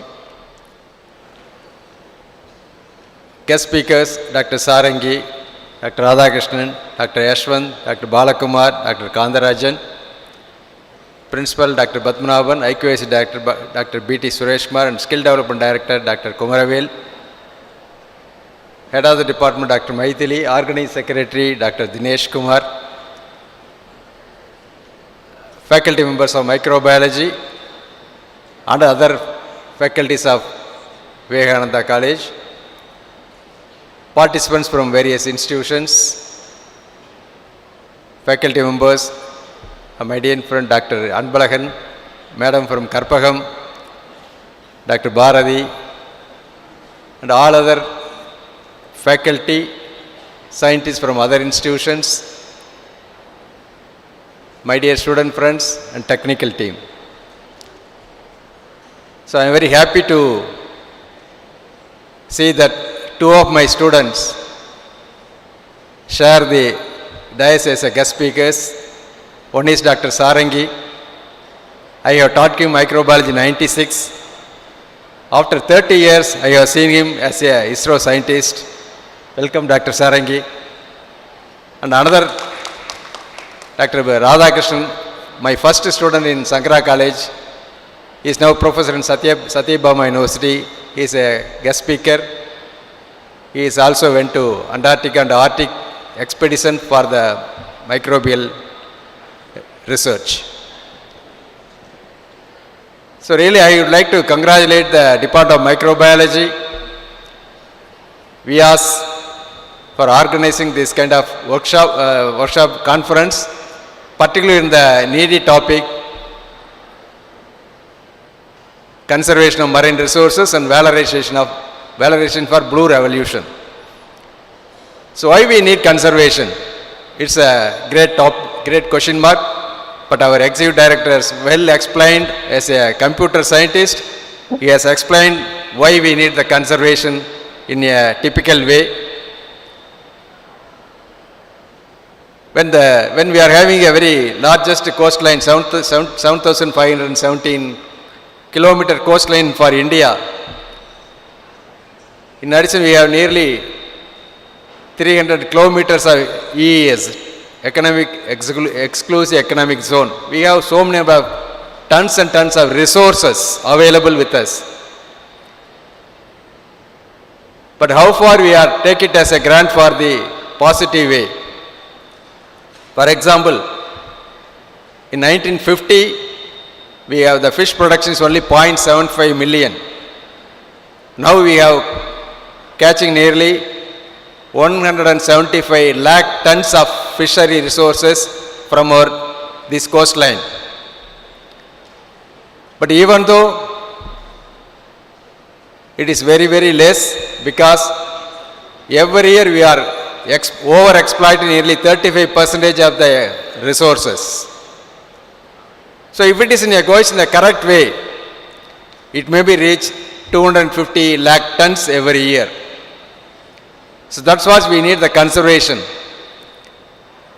Conservation not only for the food, the marine resource is very good for energy, materials, and also so many number of novel compounds. For example, at present we have nearly 23,000 different kind of metabolites, medicines, compounds, antibiotics, like this, of which nearly 65 to 75% of compounds are only from the marine sources, of which nearly 80% comes from the marine microbial sources. So we need to conserve, because as pointed out our executive director, over exploitation, over contamination, oil sludge disposal. So all which reduces the whole resources. Scientists from all over the world are concentrating how to remediate these kind of pollutions, particularly microplastics. So every year nearly 300 to 400 tons of microplastics are disposed to the marine side, which will back to us through the food. So even the 1 gram to 2 grams of microplastics in our body will create so many number of cancer problems. So that much of awareness we need for the conservation. And also, not only the conservation, this conservation leads to the economic development. That is valorization. So valorization, the point of view, not only for the food, but for the energy, compounds, because the sources like seaweeds, seagrass are producing novel compounds. There the energy for so many number of types. In addition to this, the marine microbes, as a microbiology department organizing this marine side, we have to know about the treasure house of the marine microorganisms. Each and every organism we are isolating from the marine source is a unique, novel, innovative. If that organism produces the metabolites, secondary metabolites, it's a novel. It's not at all equal or similar to the already existing antibiotics or the secondary metabolites or enzymes. For example, I have started my work in 1988 on the actinobacteria. Once we started, we doesn't know about the marine actinobacteria. So when we are starting our career with the PhD and my students 22 PhD and other 40 MPhils, each and every person has isolated a strain from the marine source. Each and every one strain is unique. They are having the very potential different to produce different kind of antibiotics, pigments, enzymes, nanoparticles, anti-cancer substances like this. So there are so much of abundant resources available in the marine side. Now the marine extremophilic organisms. Now the point of view and the point of day is marine extremophilic organisms. The extreme environment microorganism, particularly the marine side, the deep sea, or the thermal vents, or the Arctic Antarctica. For this only Dr. Radhakrishnan went to Arctic and Antarctica. He has collected the samples. They are also showing very unique features for producing so many number of metabolites. So the resource is available, we need to conserve it, and we have to make it for the valorization, for the economic development. For this also, the central government and state governments are having so many number of programs. For example, Pradhan Mantri Matsya Samadhan Yojana, they are having the 20,000 crores every year they are giving for the marine microbial research. Not only for the microbes, all these things, marine biotic compounds. So whenever we are going to see this kind of projects, it's an opportunity for the youngsters. You can apply for the grants, postdocs, projects like this. So many number of projects and are available. It's your effort to tap the funds from the government side. Merely the institutions will not help you for the so many number of high productive research. You have to mobilize the grants. So it's a lot of opportunity for the youngsters to start their career for the marine microbiology research. Each and every part of research is very unique. That's what we are concentrating to conserve and also to valorize the marine resources. They are the rich sources for the antibiotics, enzymes, pigments, nanoparticles. So they are the useful for so many number of diseases. For example, at present we have nearly 30,000 diseases, out of which only 5,000 diseases have the compounds for cure. We doesn't have any compounds or medicines or vaccines or any type of compounds for another 25,000 diseases. So the forthcoming years will be for the youngsters to come out with a new type of drugs, particularly from the marine side. So you tap the opportunity from this conference, make it as a positive for your new future career to start your research in the field of marine microbiology or the marine biotic compounds, marine enzymes like this. So the experts for this conference will be given, enlighten you various kinds of areas you can concentrate for your research and also to expand your knowledge on the marine side. So really I would like to congratulate Dr. Dinesh Kumar and Dr. Maithili and their team for mobilizing nearly 4.5 lakhs grants from the ANRF, CSIR and also from the CMLRI and also the awaiting grants from CSIR. So the arrangements are very neat. So this kind of conference are to be reached to the young minds so that they can be also be well aware about the conference themes and how they can proceed for their further research. So I like to congratulate the principal and all the team for arranging this conference in a very wonderful manner. Hope the deliberation from the experts will be very useful for the students, PG students, researchers and faculty members for their further career. Thank you very much. Thank you, sir, for your insightful speech. Leadership is about guiding others with vision, values and unwavering commitment. We proudly welcome Dr. V. Kumaravel sir, Vivekanandha Educational Institution to felicitate the gathering. A very good afternoon to all of you. See, I am very happy to take part in this 2 days national conference on marine resource conservation and valorization for Blue Revolution. My question to the audience, please. What is Blue Revolution? Say, I am not belongs to bioscience area. I belongs to commerce and management area.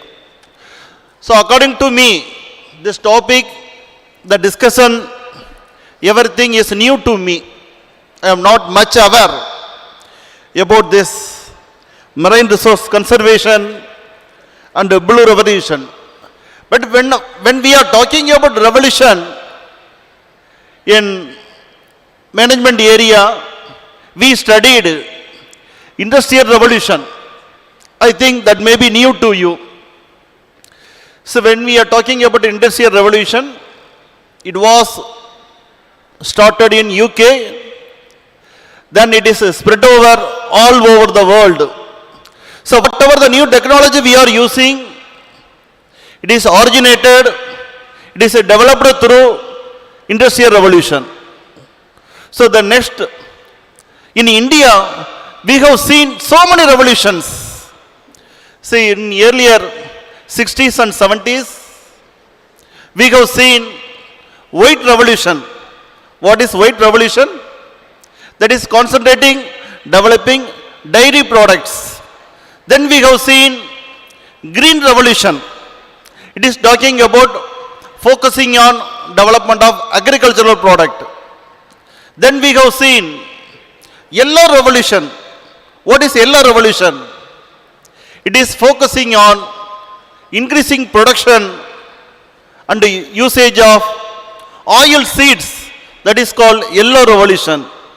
Then one more revolution is that is called red revolution. What is red revolution? That is focusing on meat production in India. See, now our conference theme, that is called blue revolution. See, all the colors we have revolution. See, this blue revolution is focusing on developing and safeguarding fisheries and aquaculture products. So when we talk about the history, even in ancient people, two important trade started. Whenever the civilization comes, they were involved in two important type of business. One is called agricultural, another one is called fisheries. So with the help of fisheries, even today, more than 28 millions of people involved in this fisheries industries. So this green revolution is focusing on safeguarding livelihood and income generation through fisheries. So I can able to know that India is one of the country, it is a top country. I think India is the second largest producer of fisheries and aquaculture products. So in future, we should be number one in fisheries production. So that is why the topic, the conference theme, now they are discussing today. So I request all the students and researchers, you have to actively take part in this conference. You have to listen, because today we have the scientist, the scholar from all over India. So what are the points they are going to deliver? Because everybody they are talking about the current research and the future research. What will be the future research direction? So everything going to share with you. So you are going to get the latest information in this marine resource conservation and blue revolution. So each and everyone, those who are sitting here, you have to take part in this conference. You have to get benefited from this conference. I really appreciate the Department of Microbiology and all the organizer for selecting this wonderful topic. And we have various delegates and participation from many states in India. Even from North India, many guests, many students, they have attended here. So they have taken much efforts for mobilizing all the students and all the guests and scientists from all over India. So once again, I thank for the opportunity given to me to meet you all. Thanks for the opportunity given to me. Thank you. We express our heartfelt gratitude for your guidance, inspiration, and the honor of your presence today. Thank you, sir. Now, I request our Principal Sir and Director IQAC Sir to honor Dr. S. Kuppusamy Sir, Executive Director of Vivekanandha Educational Institutions.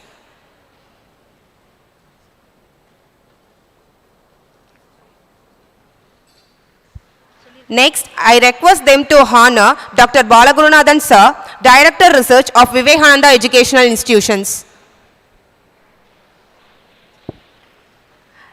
Next, I request them to honor Dr. V. Kumaravel Sir, Director, Skill Development of Vivekanandha Educational Institutions.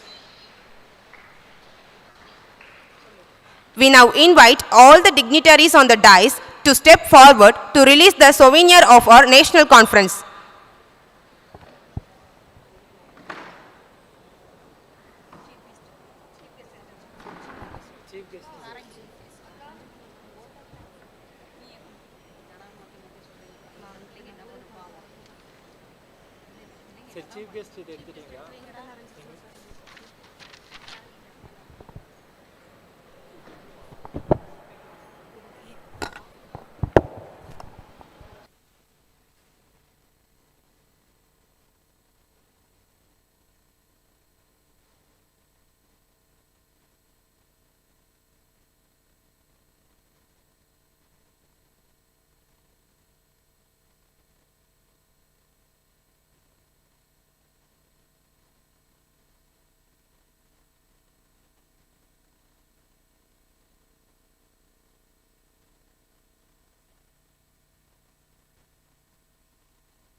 Thank you all.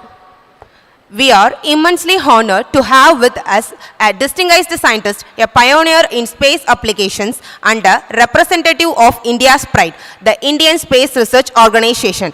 It is my great honor and privilege to invite Dr. Ranjit Kumar Sarangi sir, Scientist SC, Space Applications Center, Indian Space Research Organization, ISRO, Government of India, Gujarat, to deliver the inaugural address. Sir, your remarkable contributions to space science and your dedication to applying technology for national development continue to inspire researchers, students and academicians across the country. May I requestfully invite you, sir, to kindly deliver the inaugural address and enlighten this august gathering.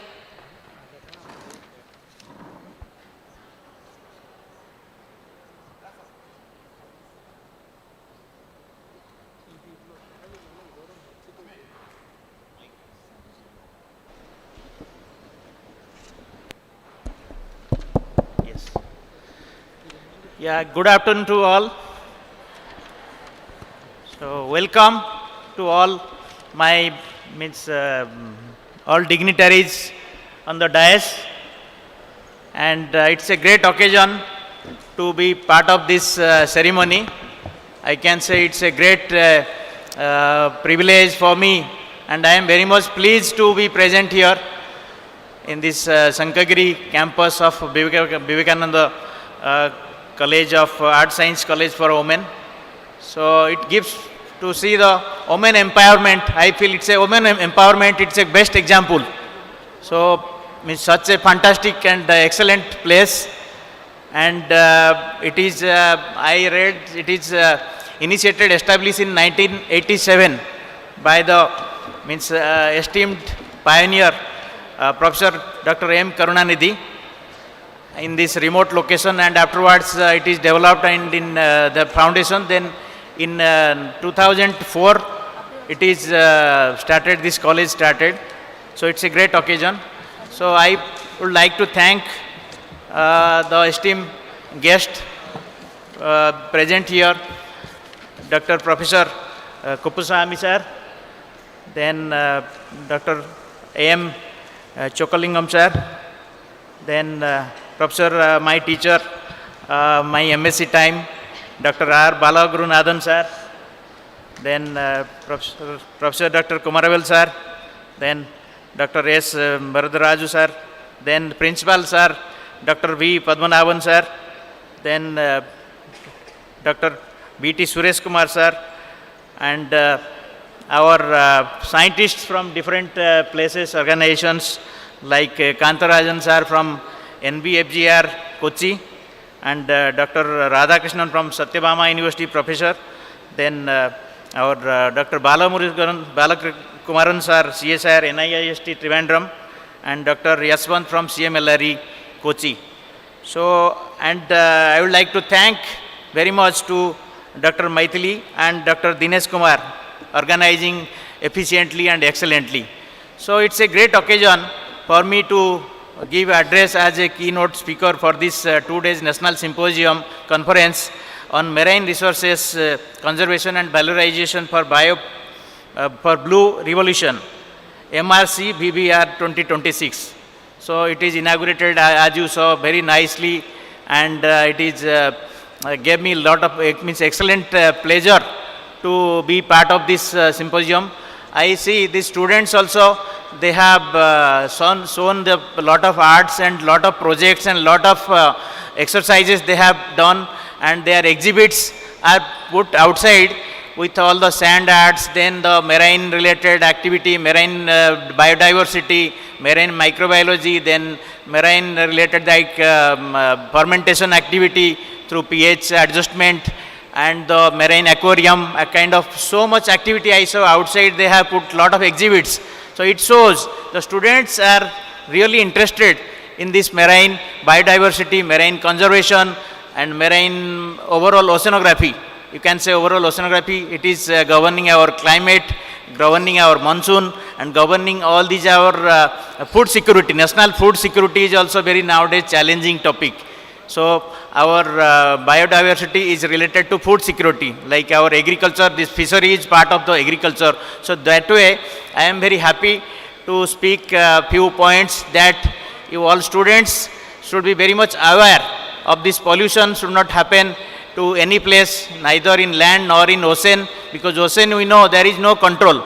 So like plastic pollution, then oil pollution, then petroleum, then pesticides, chemicals, everything is being discharged, wasted and dumped. Sewage is also dumped from industrial pollution. So much pollution is happening. To monitor that and to take the preventive role, how to minimize the pollution in the ocean, coastal regions, in estuaries, in rivers, river mouths, and all, even in terrestrial region. So this is our major responsibility.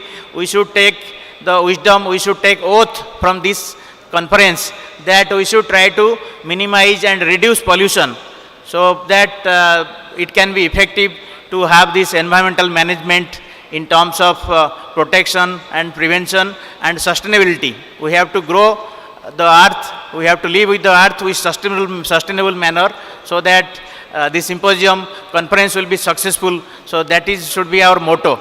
So that way I would be very, very thankful for organizing such a excellent conference, such a nice topic and a nice venue. I feel this is one of the best venue where you can see means such a lot of gathering, and from all over India, means people from different places they have gathered. And so then I would like to thanks to all the dignitaries on dais and of the dais and students, because they are the future of our nation. The students should get motivated, learn everything, all inspiration they should get, so that they should try to keep the environment safe. Either it is terrestrial, aquatic, marine, everything they should keep safe, and conserve our resources for the future sustainability, current sustainability and future sustainability, and the food security. So that's the motto students should take up from this, take away from this conference. So with these keywords, I thanks to all organizer and all dignitaries and my friends and colleagues and my teachers. Thank you so much.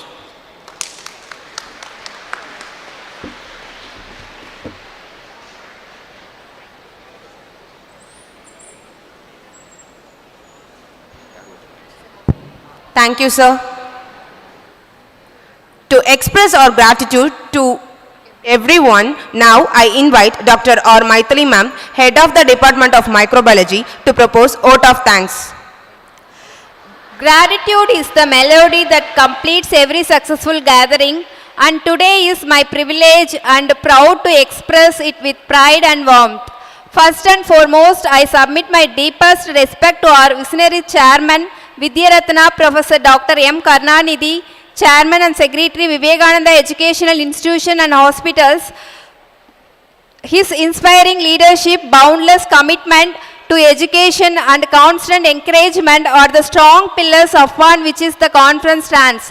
Thank you, sir. With immense pleasure, I extend our heartfelt thanks to our chief guest, Dr. Ranjit Kumar Sarangi, sir, Scientist, SG, Space Application Center, ISRO, Government of India, Gujarat. His gracious presence and inspiring words have truly elevated the spirit of this conference and sparked the young minds. Thank you very much, sir.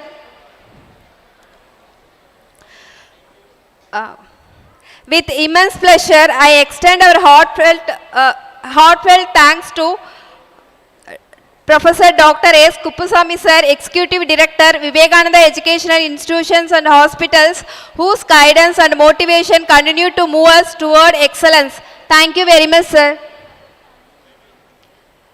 I express my deep appreciation to Professor Dr. R. Balagurunathan sir, Director Research, Vivekananda Educational Institutions, for being a constant source of academic strength and research inspiration. Thank you very much, sir. I thankfully acknowledge Dr. V. Kumarave sir, Director Skill Development, Vivekananda Educational Institution, for his progressive vision and unwavering support in nurturing skills beyond classrooms. Your presence is very gracious for us, sir. Thank you very much, sir.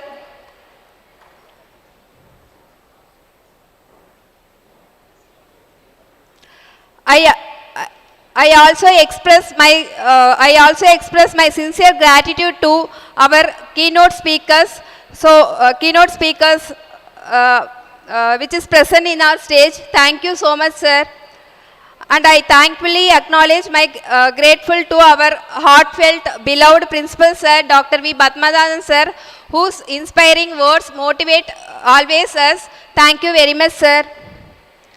I would like to thank to our Director IQSC sir, Dr. B.T. Suresh Kumar sir, who's always motivate to reach the highest position. Thank you very much for your constant support and encouragement, sir. So finally, I extend my thanks to press media, a transport team, every helping hand that working behind our conference. Thank you very much to all.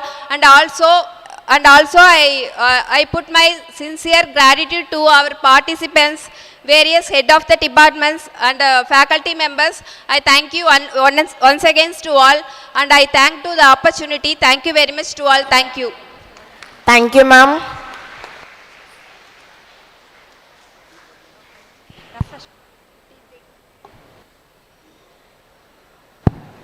Thank you all. We will have a refreshment for 10 minutes. Participants, we have arranged a refreshment in the dining hall. You are asked to take tea. After 10 minutes, you are asked to assemble in the auditorium. We have arranged tea for you. Please go and take your tea in the dining hall. Our students, please stay back here. Students of VIAS, you are asked to stay back here for 10 minutes. Students of VIAS. Donation, how much area it is degraded or not, it is conservation requirement is there or not. So all these species we can able to identify for the mangroves. So that's why this kind of satellite imaging using this Indian Ivoris NG campaign. So we could able to get this is Orissa Bhitarkanika mangrove. So that all these species and their zonation and types and this degradation status also we have observed. Then this is the changes of mangrove around Kerala. So that also we have notified how it is changing from 2006 to 2018, same location. So that way we need to, that has been lot of development activity started in last 12 years gap.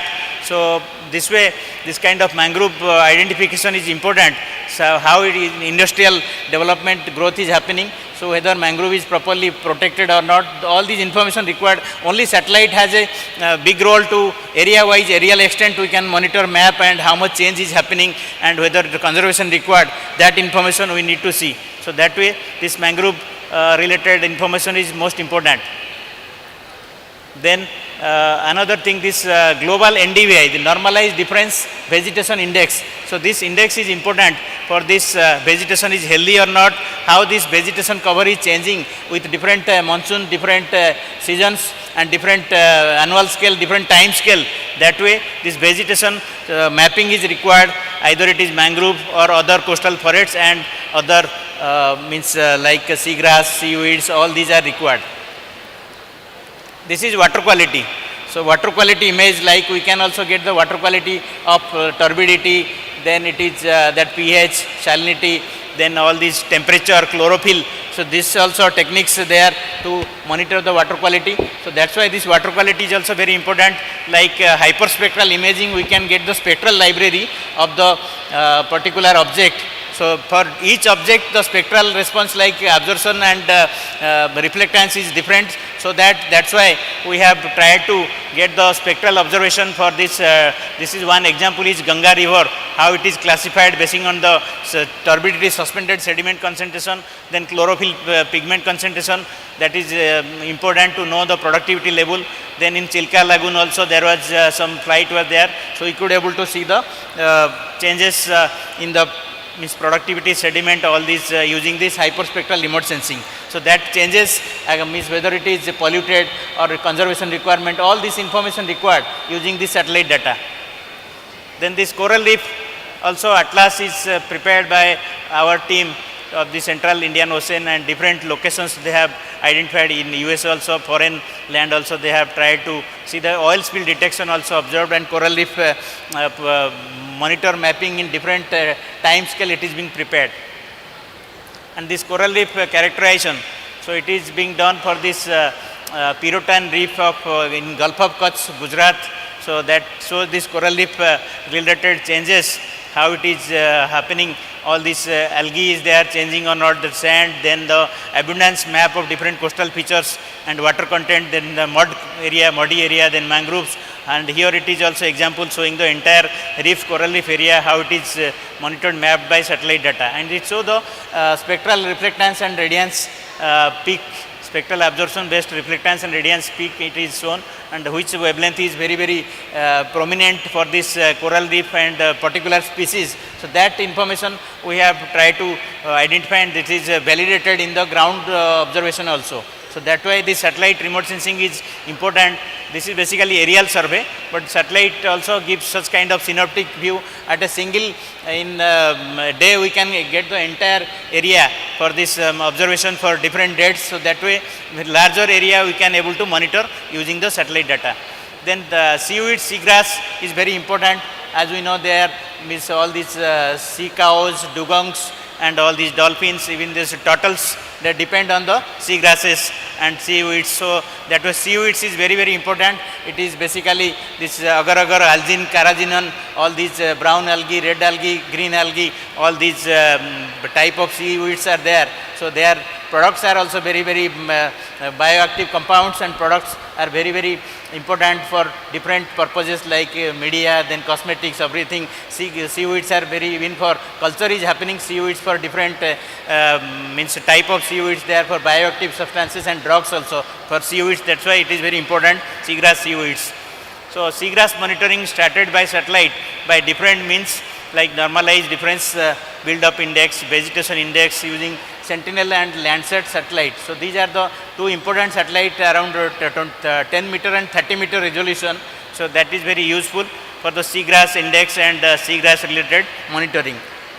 This is floating algae and seaweed enhancing index also. Another, there is different procedures we can use satellite data for taking the reflectance band ratio, so that we can monitor the seagrass and seaweeds. That is very vital for the coastal resources, and they are useful for fishery also, and as I mentioned, this breeding and nursing ground, and it is depending on this like sea cow, dugong, then turtle, sea turtles also depend on seagrass and seaweeds. That seaweeds, mostly seagrasses are very important. That sensors like OceanSat 2 and OceanSat 3, OCM, Ocean Color Monitor 2, Ocean Color Monitor 3 and ResourceSat.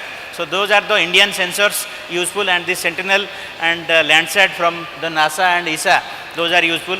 mapping spatial distribution aerial extent and interannual change detection coastal zone. So these are the various applications. Then seaweed mapping, here it is Gulf of Mannar area, some that Kappa ficus was weed infestation, disease infestation related, we have monitored this, how the disease infestation happened using this satellite data, and here seaweeds culture is happening around Gulf of Mannar area, so that also we have tried to link to the this satellite data. How this is can be mariculture activities happening around Tuticorin, even Gulf of Kutch also is happening. So that's why seaweeds is very, very important to have this cultivation, and through satellite data we can plan zonation, site suitability, we can select which area will be suitable for seaweeds cultivation and that production, how much area we can do, that seaweed farming can be done. That way it is very, very important.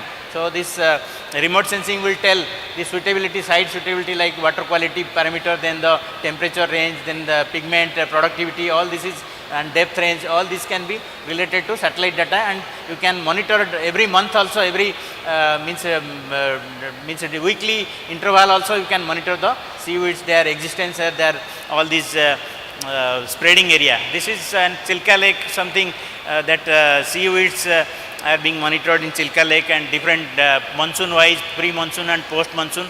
So that way satellite we can compare various kind of resources mapping for this Pulicat Lake, Chilka Lake, and different lake area also we can monitor. Then this is phytoplankton. As I know, these phytoplankton are the productive, basically primary producers of this ocean. They are the floating pastures of the world's oceans. So they move along with the currents. They don't have self-moving mechanism. They are the photosynthetic pigment. They carry chlorophyll. So that's why they are the autotrophs and these primary producers. So that's why they are very, very important. They are the base of the global food chain. The phytoplankton monitoring using this satellite data is playing a big role. So that the types, diatom, dinoflagellate, cyanophyte, blue-green algae, then chlorophyceae, coccolithophore, silicoflagellates, all different type of phytoplankton. So these different type of phytoplankton is there. Monitoring also important from in situ and satellite point of view. Like coccolithophores are there, then siliceous, calcareous diatoms are there, and this is also the most important. Even zooplankton related study is important. Like main types, remote sensing reflectance, and it is related to chlorophyll, how it is related to phytoplankton functional types. So this way, this basically satellite, this is marine optics. They call satellite, how it is basically concept, it is marine optics is a separate topic. So this related to the mathematical modeling required, lot of simulation required for this understanding marine optics. So that is also carried out using the in situ radiometer data and satellite data. Then here is the image, it is showing the phytoplankton size based classification like micro, nano and picoplankton. So this different type of plankton, phytoplankton also, their size based classification also is carried out using the satellite data. Then we can zone its entire globe and entire Indian Ocean or Arabian Sea. We can monitor the phytoplankton size classes like pico, nano, micro based on the distribution. Then this is the global monitoring of this phytoplankton pigments, pico, nano, micro. So this also we can say size like 0.2 to 2 is pico, then 2 to 20 is nano, then 20 to 200 is micro. These 3 micrometer, these are the 3 sizes of phytoplankton. So that is being monitored using satellite data based on this. Their absorption properties, specific absorption properties, so that is also being monitored in situ, and that is correlated to satellite bands. So this way then the types of satellite means phytoplankton also being monitored using global scale. So that is very important, like diatom, phaeophytin, then chloroclocos, then nanoplankton, all this being monitored. Yeah, this is also another example of spectra of Indian water, also Arabian Sea. We have seen the pico, nano and microplankton, their population density using satellite data. Their biomass is being monitored using satellite data. So that kind of classification we have done using satellite data. Then this phytoplankton species, as we know, this phytoplankton species is very important to see their blooming features, their pigment and composition, all this is very important. So that way we have tried to identify in situ sampling using microscope. Then these are the some zooplankton example. I can show some zooplankton here, compositions. Then zooplanktons in cruise we identified using microscopes. Then these are also calanoid copepods, zooplanktons. Then the zoo and ocean productivity. As we know, it is very important to see this ocean productivity using this zooplankton also modeled using satellite data, using temperature and chlorophyll data. We have tried to model this zooplankton. So zooplankton is also very, very important. Using satellite data, we can model entire Indian Ocean, Arabian Sea, Bay of Bengal for the zooplankton, their sustenance and their means growth and all these habitat, zooplankton habitat in different monthly scale and seasonal scale. That is also being a challenging task. So this sea turtles, as we know, there is 4 major types: green turtle, this Chelonia midas, loggerhead, then leatherback, then hawksbill, like olive red Lepidopteris olivaceae, that is used to do mass nesting in Aribada, in this Gairmatha beach in Orissa coast since last 5-6 decades it is happening. So the sea turtles, their migration, their habitat suitability, their navigational connection, how they used to come back every year to the same location, same beach for this mass nesting. So that also being attempted to link to satellite data, how these turtles are very, very particular of their mass nesting same location. That way their habitat also related this Orissa coast, how they are, it is being tagging experiment carried out through satellite transmitter. So satellite transmitter and then turtle catch density also being located, and they found the all over global data also there, that turtle migration activity. So this sea turtles monitoring also very, very important to know their movement and their habitat suitability, the availability of chlorophyll, jellyfish and zooplankton. All this is very important to know the sea turtles movement, migration. So that exercise also done using satellite tracking methodology. Then ocean application primary productivities, we have participated in many ship cruises to understand the global carbon fluxes, and it is related to the ocean phytoplankton abundance. Using the radiometer, in situ radiometer, that also we have tried to use this validation of model development and validation using satellite data. As we see, this ocean color varies for place to place, like brownish, greenish, blue, depending on the turbidity, pigment composition and the density of phytoplankton. So this ocean color is changes, like ocean color is just not blue.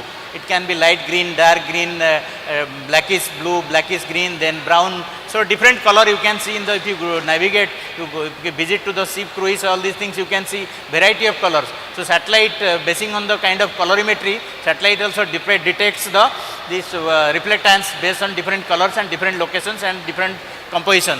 That way it is very important to understand the measurements using satellite data.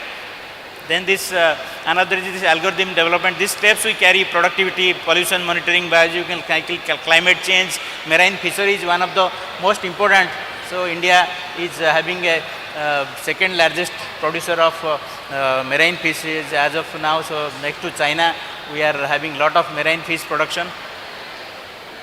Then reflectance based ratio, as I mentioned, the satellite technology, backscattering and absorption and scattering, these are the ratios we take for the satellite related measurements. These are the again the absorption spectra of different phytoplankton pigments. As we know, plants have pigments like chlorophyll, xanthophyll, then diadenum. So many pigments also can be characterized using the satellite and radiometer data. Then this is the atmospheric correction. That correction also is required to see the exact features. How we can see the exact features in the satellite image after this atmospheric correction. We can see the sediment and turbidity, all these features we can see using satellite data. Then again we can see we collected so many in situ cruises. Every year at least 1 or 2 cruises we try to participate, and for 15 days to 1 month like that. So we collect lot of data for this satellite validation and model development. So that we can able to measure the actual accuracy. So that way we operate this radiometer. This radiometer is useful to tell this light availability, then the plankton availability, then the biomass, the productivity, all these related fluorescence, all these related to the satellite data. Even bioluminescence also nowadays we are doing some work on bioluminescence and fluorescence. This is also model development using the satellite and accuracy. It's showing how much accurate it is, preliminary work.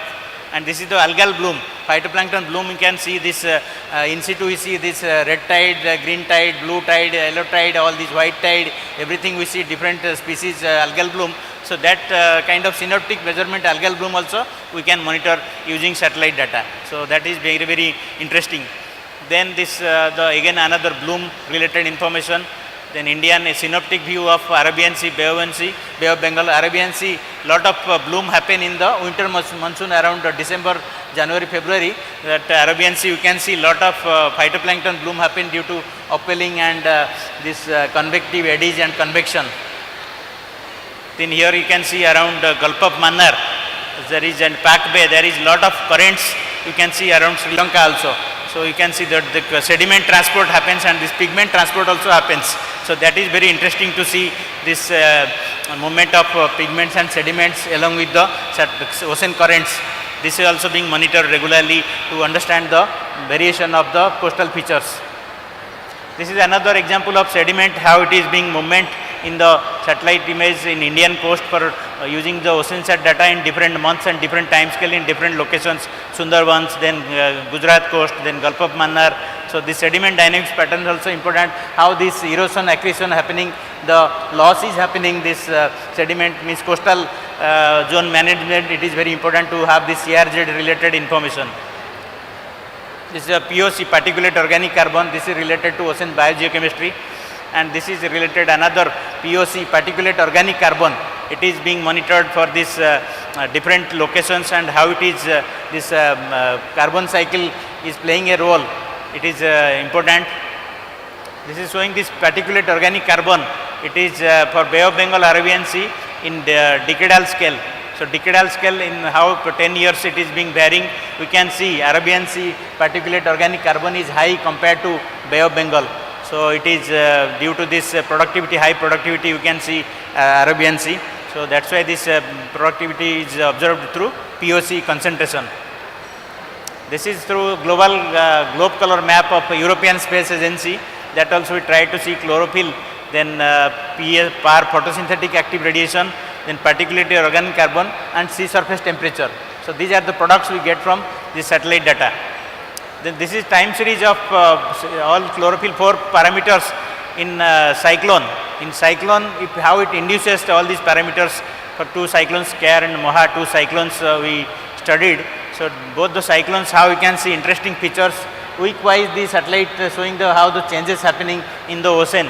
So that way this satellite image can tell the details of changes happening with effect of the cyclones.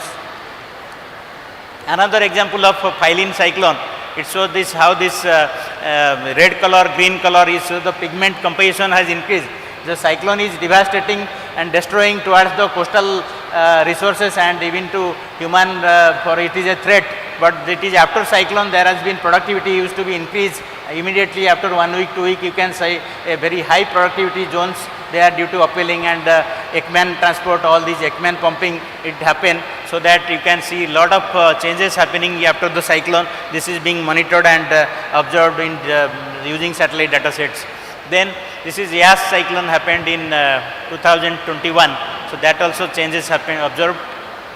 This is cyclone, this is also global synoptic view of the ocean color used by monitored by NASA. So using satellite data we can see different kind of colors, you get different type of blooms kind of picture you can see. So this population dynamics we can related all these ecosystem that is related for fishery purpose, and this is again food chain. As you know, this phyto, zoo, the small fish, big fish, all the chain is happening, food chain. So it is very, very important to know this ocean food chain. So this is very interesting for students, those who want to make career in marine biology, oceanography and this ocean productivity and conservation point of view. This is very, very interesting to study. Then the stock assessment fishery. It is not easy to know that fish school, fish soul, how it is changing due to this ocean. So lot of study being scuba diving also people are trying to see. It is example showing this fish how they migrate, fish migration, that catadromos, anadromos, all these migrations is happening, that is interesting. And potential fishing zone, as we know, we can save lot of fuel of our fishermen, fisherfolk community.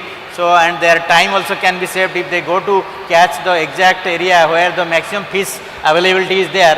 So that way they can save the fuel, time, and get the great high catch they can get. So that way this PFZ forecast initiated before 2 to 3 decades, and now it is being implemented, and INCOIS, it is basically developed at ISRO SAC Ahmedabad in before 2000, almost 10-15 years R&D activity done. This technology developed at SAC ISRO Ahmedabad. Then we transport the technology to INCOIS around 2005, 2004-5 we transport. So INCOIS is now operational agency to take care of this PFZ forecasting.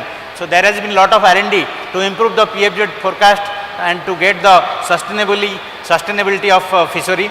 So that way we need to have this fish monitoring.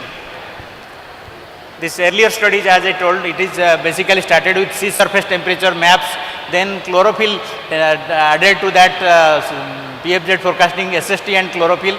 That monitoring started, seeing the different currents, different eddies, different features, fronts, thermal gradients, all these being monitored.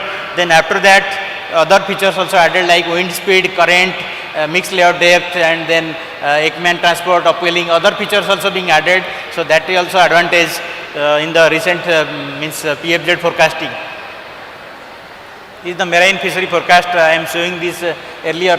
Thank you. Earlier studies carried out in since 2000, because it is done in SAC ISRO Ahmedabad. Earlier we started the work here for PFZ using the different depths, and in the exclusive economic zone. So it is up to 200 nautical miles, about 2 million kilometers of sea area zone we have in exclusive EEZ. So that way this PFZ is very important. This is activity how PFZ is done. This data collected, then processed, and it is transmitted to State Fishery Department. They used to send it through fax and through pass the message to the State Fishery Department, and finally it goes to the fishermen. So that way they are INCOIS is taking care of this job for disseminating this information to all fishermen, all the coastal states.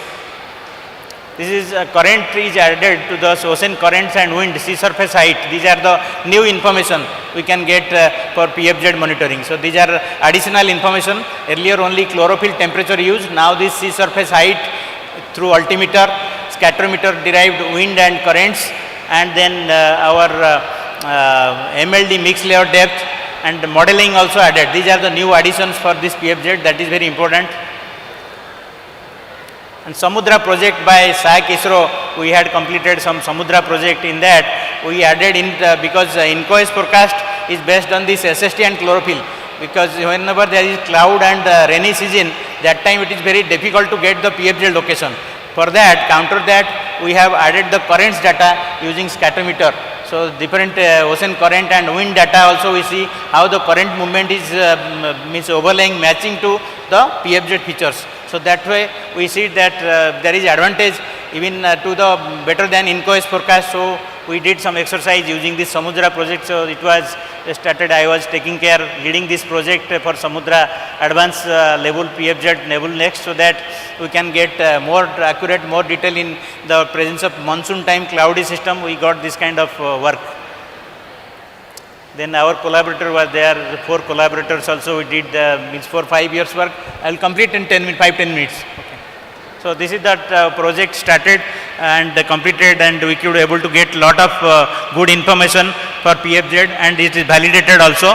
These are the opportunity thermal front and eddies, ocean winds, currents is related to the PFZ forecast. So that way we could able to see that more in absence of the chlorophyll and thermal features, in the current and wind based features also we can see. That way it is being advantage for us to have this PFZ basing on this microwave radar data. Scatterometer data, we can see the more detailed features. That is addition to INCOIS forecast. So that way we got lot of catches, better catches. In here examples we got this fishery in Orissa coast, then here it is coastal in Kadalur, Tamil Nadu coast, then another it is in Paringipattai, Kadalur area. Then here it is summary in Orissa and Tamil Nadu coast, we got lot of catches in PFZ validation. forecast, and we got lot of catches. Means we see, but only issue is that mesh size. The mesh size restriction is needed for this conserving the juveniles, larvae, young ones. The net fishing nets and mesh size to be strictly adhered so that the natural means growth can take place, so that sustainability and conservation need to be maintained. This is the catch we got. So I also participated on some boat fish catching before 5-7 years around. It is in Tamil Nadu Kadalur coast. So this is that synoptic view of this PFZ we followed. Then this tracking also we done, satellite navigation also we did, satellite based navigation. Where you moving properly, it is monitored in sitting at suppose other place, Delhi, New Delhi or Gujarat, they can monitor my tracking of vessel also. They use to same time they can monitor and get the message also. We can give the message and they can get the two-way messaging also system now. Terminal like distress alert terminal and mobile based terminal, we can fishermen can give the message if they are in crossing the international border, they are in danger or any weather issue. Fishermen can pass the message to the land so that authority can take action to save the fishermen if there is any issue. That also we have taken care for this Navamitra terminal. And this catch validation, fishery related validation we have done. So we have got this kind of improvement for PFZ and non-PFZ. We have seen this, and cost effective benefit also we calculated for different location, different harvest. So cost wise also benefited happened 2 times, 3 times cost effective benefit also happened this PFZ related in means forecast and their exercises. Then this is the eddies, currents, all these as I mentioned. Then these are the step by step. Now this machine learning, that artificial intelligence and machine learning AI/ML is required to have this more challenging models so that we can forecast and model through artificial intelligence and machine learning. So that is also being done to predict how much area will have more production and more productivity carbon flux. That's machine learning is it now technique. So this is the one other example, nighttime fishing. So nighttime fishing is also being done, that satellite data, nighttime light based fishing also being collected. So that is very challenging. So within 5 minutes I will finish my talk. So just please bear with me. So this is the nighttime fishing also done, that is related to chlorophyll. And this west coast we can see lot of nighttime fishing boat. East coast nighttime fishing boats are less. So maybe depth, very high depth and high sea. So and continental shelf is very steep, but west coast we can see these dots in the BVD pixels are very high in this. Nighttime fishing is very high in west coast. So these are the conflicts. As we know, this conservation is required for fishery turtles and all these information, this larvae. This conservation is very, very important, as this conference theme is there to have this marine resources conservation. That way this turtles and fishery resources and young fishes, juveniles, their conservation is most important. And this conservation is not is marine conservation, there is society also there internationally. India also have to have following all these conservation aspects for this fishery monitoring and resource management. And this is the inland fishery, some work we did for this fishery, as 3 core fishers in India depending on this fishing and activity. So that way India is 1.1 India's GDP and 7.3 to agricultural GDP, provide employment to about 14 million people. Inland production is 139 lakh metric ton. So that's the statistics. Inland fishery also very important, like marine fishery. So that's why the turbidity, temperature is Bembanadu work, lake, some work we did, and other lakes also we are taking up this task to see that there changes in different lakes. And OceanSat, as I mentioned, the Indian OceanSat mission is launched, OceanSat 1, 2, 3. So this satellite is different wavelengths, different bands are there. They are capable for different purposes like turbidity, bloom, chlorophyll, all these OceanSat. Our Indian OceanSat is in orbit. So there is lot of projects, around 50 projects running on this OceanSat 3 forum all over India. So that's why it is very, very important to utilize the satellite data and get the day-to-day images and satellite related information and try to validate, and a lot of projects are running in different institutes for this OceanSat part of collaboration with ISRO. These are the data and OceanSat 3 POC image, how it is appearing OceanSat 3. It is just 3 years before it is launched. So now we can see it, how this exactly, you can see our Indian data is also giving very nice color pictures for different information. And again it is some data for ocean deserts where there is less productive, that also we need to see why it is less productive is a scientific question, why ocean deserts also being monitored using satellite data. And this is the sea level rise, the ocean, this carbon acidification, global rise, sea level rise is happening, and global warming, ocean heating and heat waves, marine heat waves also is a key word nowadays. So that way we need to understand the heating effect of marine heating, how it is happening, and it is see the sea level is changing. Here it is 4.5 mm per year. In last 30 years it is happening like that. So 2.1 to now 4. Double almost changes millimeter. It is being changed, reported. Then physical pump, carbon pump, this carbon cycling, this ocean acidification is the question nowadays. Ocean is acidifying because due to this lot of pollutants is dumped, and this bicarbonate is increasing. So that ocean acidification pH is reducing 8.4, 8.5. Now it is coming down 8.2, 8.1. So that's why a lot of threat to coral reefs. So this conservation required. At least this temperature, this changing heat waves is the main role is the marine heating.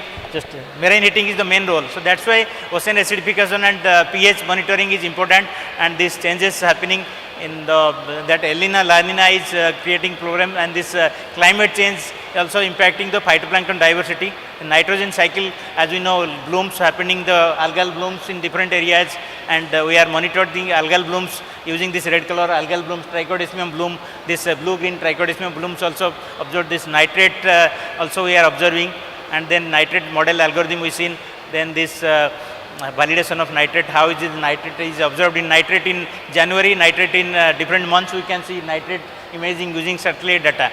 So this kind of work we did nitrate productivity, and we monitored using satellite data. Then web application, ISRO has web platforms like Vedas platform of ISRO, we can see SAC, different up to date we can see that Vedas platform, and then we can see all these information in ISRO, this Vedas platform. So then we have this MOSDAC, Ocean Meteorology Oceanography Data Application System, MOSDAC, that also web platform, we can see all this information in the MOSDAC based application, that is also very important. So now we can see this PFZ also I was showing.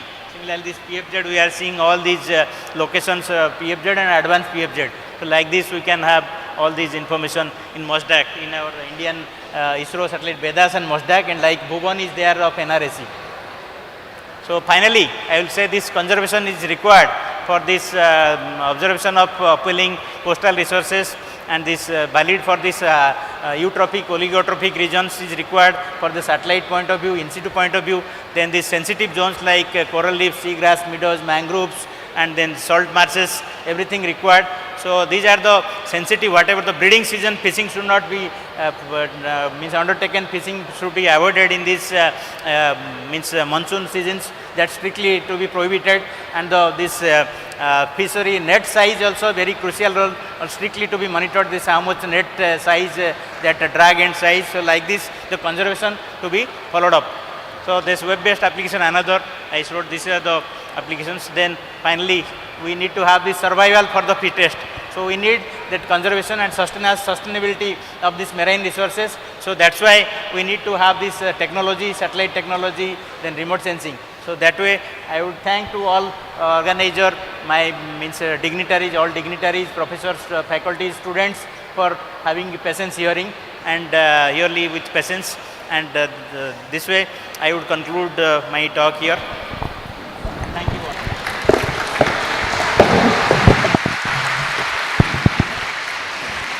Thank you, sir, for your detailed presentation. I think we all, the topic remote sensing for marine. So with this, let us all extend our gratitude to the resource person Sarangi sir. He's coming on the way from Mumbai, and he's the scientist, and he has delivered a wonderful session to all of us. As a principal of this institution and the organizing committee members, on behalf of organizing committee members, I extend our gratitude to our chief guests of the day. Thank you, sir. With this, we shall wind up this session. Suppose if you want to have any queries or questions, you can very well put forth here Yeah, for a please few ask minutes. any query or question you have, dear students or faculty. Yes. Please ask any query questions you have. We'll wait for 2 minutes to clear your queries if you have anything.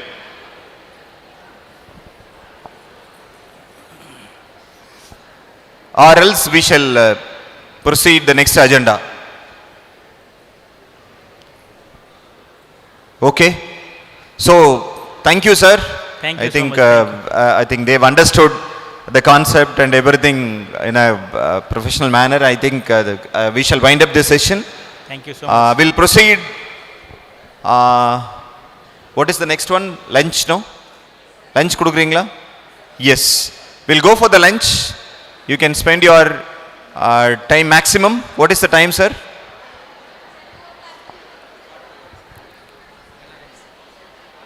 So the students and participants, you can have your lunch. It is arranged in the hostel, Godavari hostel. The bus is available for you. You can take the bus. The bus will take you to Godavari hostel. The lunch is arranged there. Again, you are requested to come back to auditorium by around 2:45 for the next session.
Hello, check.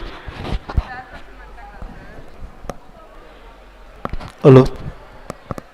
Hello, hello, hello, hello, hello, hello.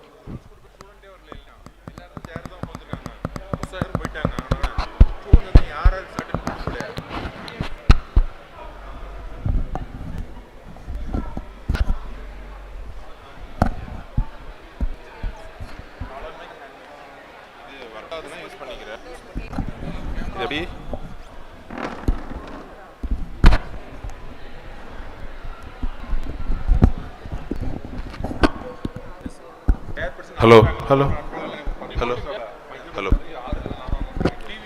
hello, hello. Okay. All right. Sure.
Hello, hello, check.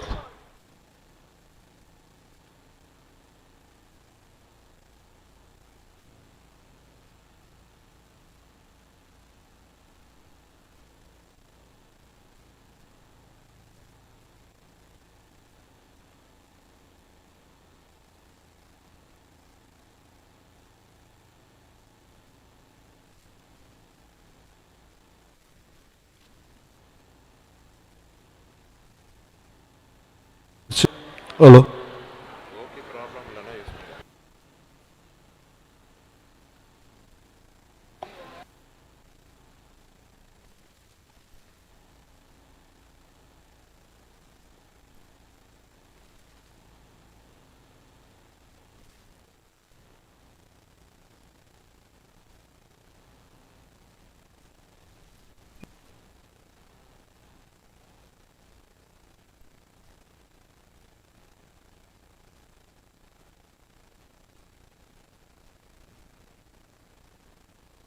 Hello. Hello. Hello. Hello. Hello.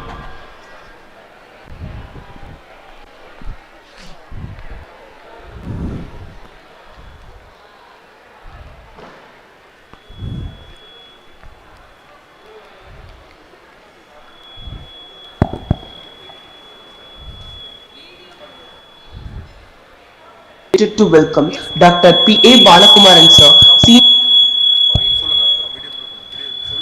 Good afternoon, everyone. It is a great privilege to welcome Dr. P.A. Balakumaran sir, Senior Scientist, CSIR, National Institute for Interdisciplinary Science and Technology, Ministry of Science and Technology, Gov. of India, Trivandrum.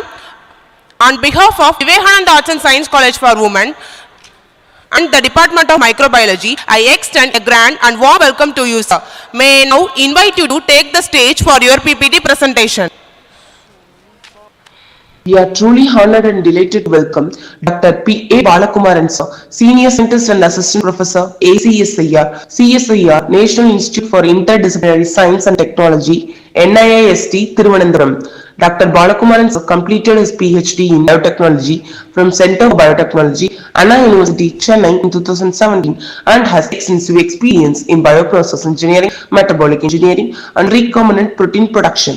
Before joining NIIST, sir worked in industry as scientist R&D and manager at Proclin Technologies Private Limited, Chennai, and also contributed as a subject matter expert and invited faculty in biotechnology training programs. Sir has been recognized with several prestigious awards, including Dr. APJ Abdul Kalam Young Scientist Award by the Society of Chemical and Synthetic Biology, DAC Fellowship for East Metabolic Engineering at RWTH Aachen University, Germany, Sir International Research Experience Fellowship, ARE, DST, India for Research on Squalene Production, CSIR, Senior Research Fellowship, and Lady Tata Memorial Trust Junior Scholarship. Dr. Balakumaran has worked extensively on the production of industrial enzymes, metabolites, biopolymers, other biochemicals with multiple research grants from DBT, GST, ANRF and CSIR. He also serves as adjunct faculty at Kerala Agricultural University in Bioprocess Engineering and Fermentation Technology and has guided PhD, MTech, MSc and BTech students in genome engineering and bioprocess technologies. Sir has contributed significantly to the scientific community as a reviewer for national and international journals and as an expert member in startup and funding committees. Having you with us today is a true encouragement to all the budding students and scholars. Welcome you, sir. Thank you. We are truly honored and delighted to. Hello. So, Vanakkam, how are you all? All okay. First of all, thank you for that excellent video. So, I did not really expect that.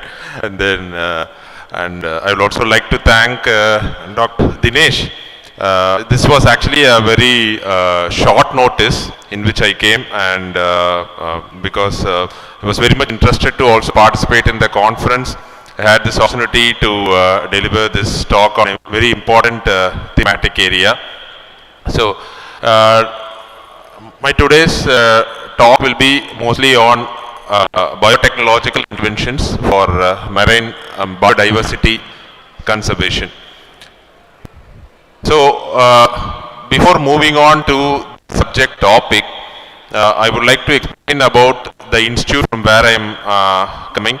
So, it's CSIR, National Institute for Interdisciplinary Science and Technology, which is one of the 37 constant laboratories of CSIR, and it's located in Trivandrum, And we at CSIR is fully interdisciplinary research going on, and we have nearly 6 different divisions. So as you can see here, agro processing and technology, microbial process, chemical science, material science, environmental technology, and a new division has also been added now, which is artificial intelligence and machine learning unit.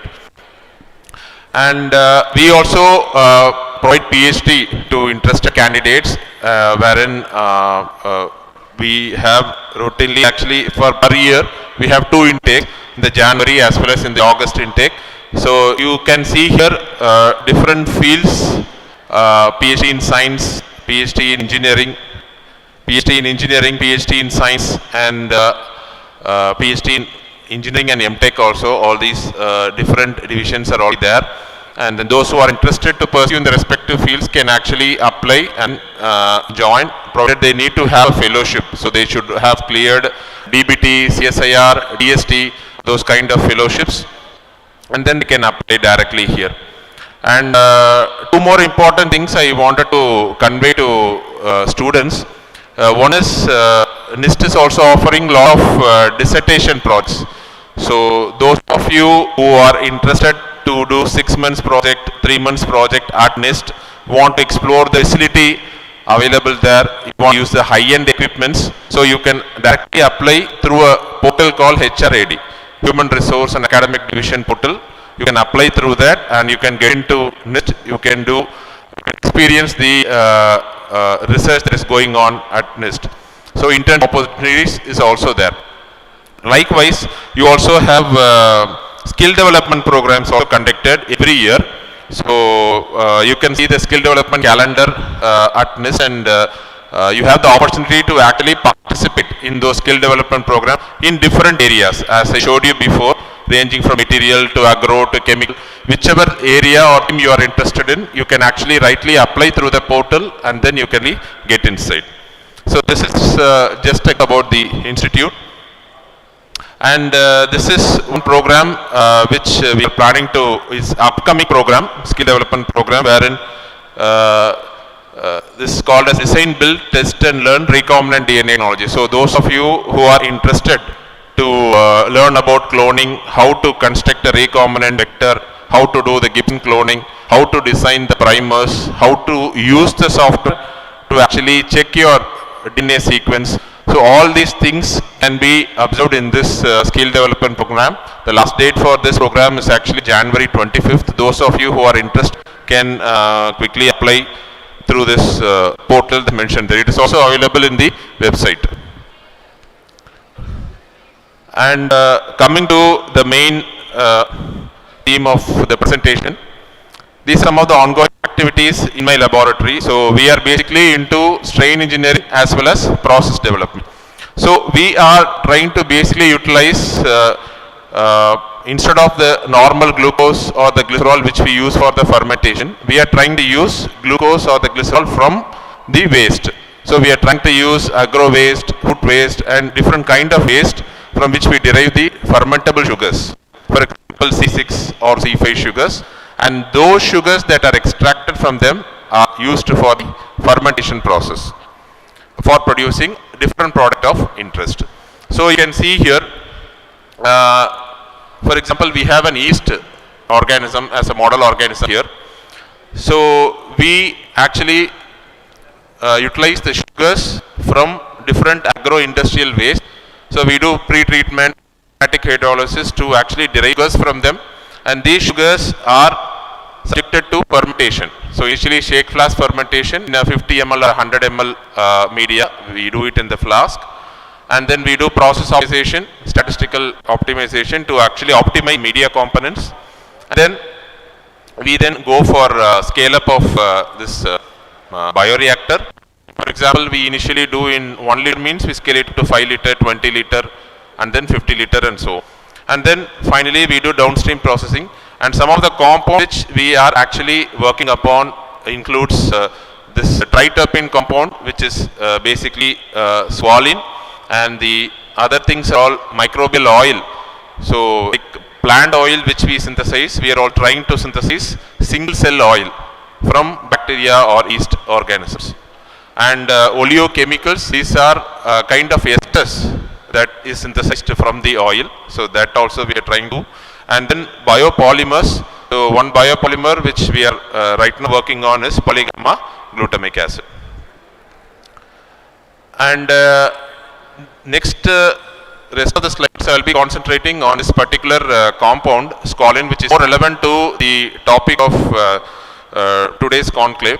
So conservation of marine biodiversity. So this squalene is basically a very important industrial compound that is used in cosmetic industry. So this squalene is basically derived from killing the shark. So by killing the shark, you get this shark liver oil. From the oil, through a chemical process, they try to extract this highly valuable, high value compound called as squalene. So this squalene, we thought, now we have to produce it in a sustainable way. That is what is required now.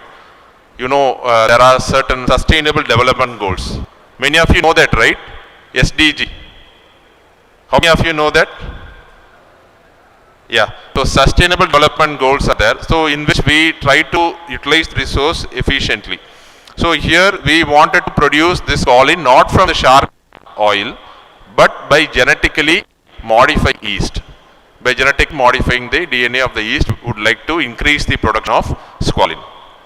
So before moving on, so this squalene is basically a linear polyunsaturated 30-carbon triterpene formed via two pathways, mevalonate or methyl erythritol phosphate pathway. Inside the cell you have different pathways. You know that, right? The glycolysis pathway, the TCA cycle, pentose phosphate. I think you all know about that, right? Metabolic pathways. So they are all the regulators for synthesizing a particular compound. So we are trying to actually focus on a particular pathway called as mevalonate pathway and trying to improve the production of squalene. And squalene has several applications. It is used in cancer treatment, as is mentioned here, and it's used as a detoxifier, and it's, as I told, cosmetic industries, and then mainly it is used as a drug carrier and an adjuvant in medicines.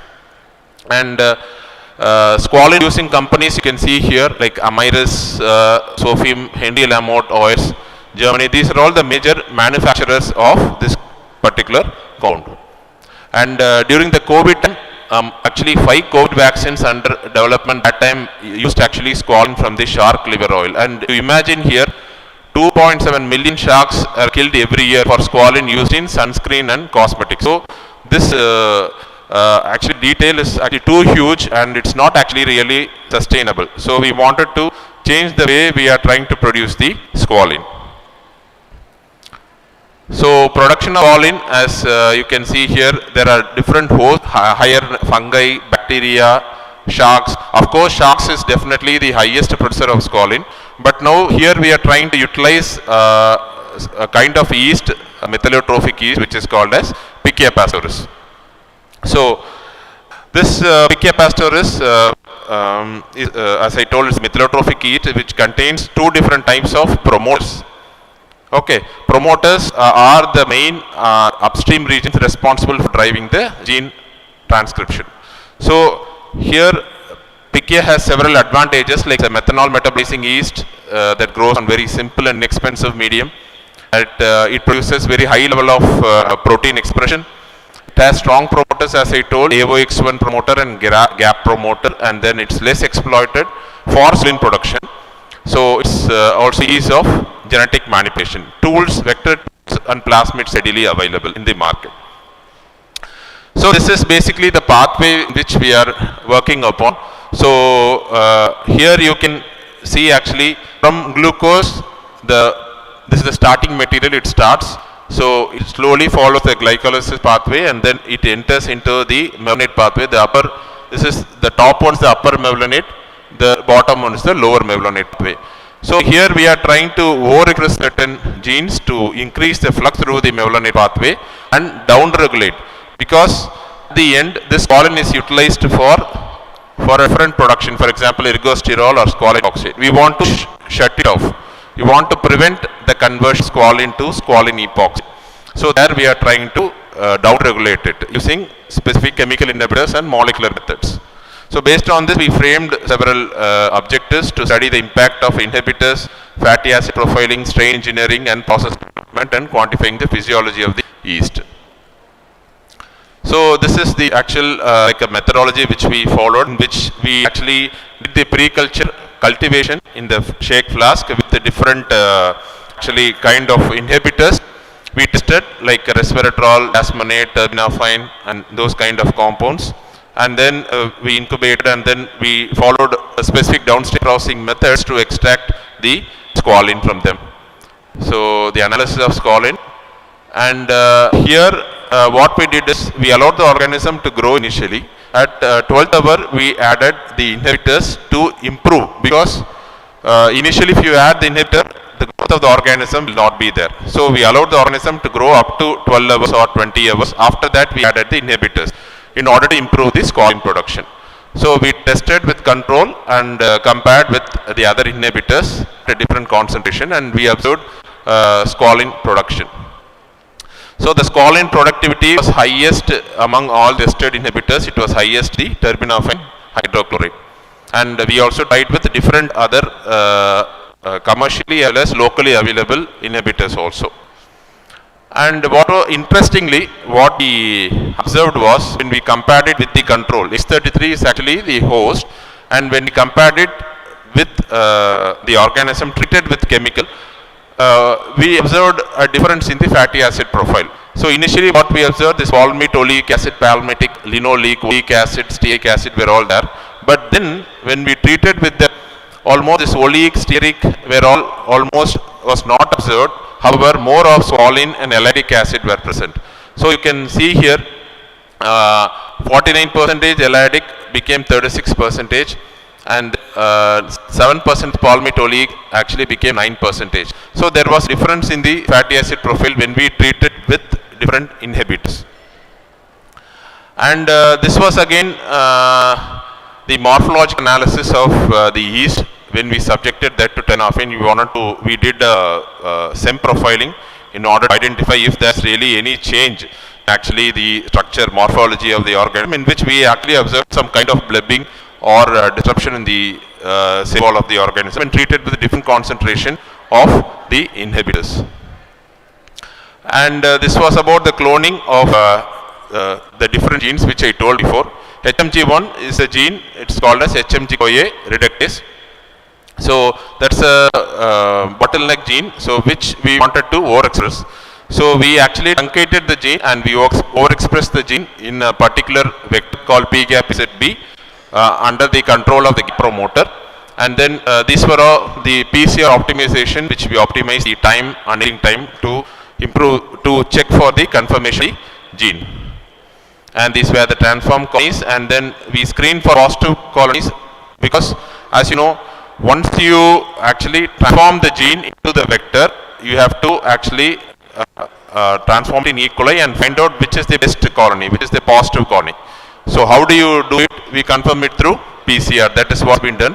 And once you get the positive colony, you have to restrict the vector and then confirm whether it is of the correct size. So that was what was done, confirmation of clone with the particular restriction enzyme. And double digestion, and these were all the confirmations with different restriction enzymes. And one interesting thing here is that in Pichia, so you can see a circle vector here. So the moment you actually linearize the vector, what happens? There is already in the genome, Pichia genome, there is a region called GAP, glyceraldehyde 3-phosphate. So P-gap in vector actually identifies the homologous region in the genome. There you can see here, and it gets integrated into the genome. This is what is called as a technique of homologous recombination. So this is stably integrated into the genome of the organism, so that you get more copies of your particular gene of interest. And this PCR transformation of positive yeast colonies and later identified. And similarly, we also try to express several other genes like ERG20, ERG9, which is called FPV synthase, and then squalene synthase, in order to further improve the squalene production. So we actually try to recombinantly clone the genes into the different vectors and try to confirm it by PCR. And this was yet another one milestone where we try to clone. Normally one gene will be cloned under the control of one promoter. But here we try to clone two genes under the control of a bidirectional promoter. So it runs in both the directions. There is no necessity you have cloned single genes under control of each promoter. So once that is done, so here we had this promoter BHTX1, that is the bidirectional promoter. We cloned two genes under the same bidirectional promoter and we expressed it in the yeast. So we got several positive colonies out of that. So this is workflow wherein how we transformed this colonies and plasmids into the yeast cells through this electroporation technique. So we have three vectors, ZB, ERIC9, ERIC20 and two different genes cloned under the control of the promoter. We did linearization and then we transformed into the yeast host and then confirmed it by PCR through specific primers. These are all the different vector maps showing how we clone the gene into the vectors. And this was the batch fermentation squalene production from the host treated with terbinafine.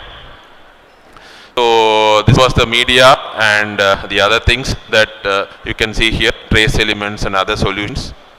So the fermentation process that's actually going on. We try to grow the cells in the fermenter for nearly 4 to 5 days and then we check the biomass OE after regular intervals and then we try to harvest the cells after every 6 hours or 12 hours once and then we check for the squalene production right from day 1 to day 5th.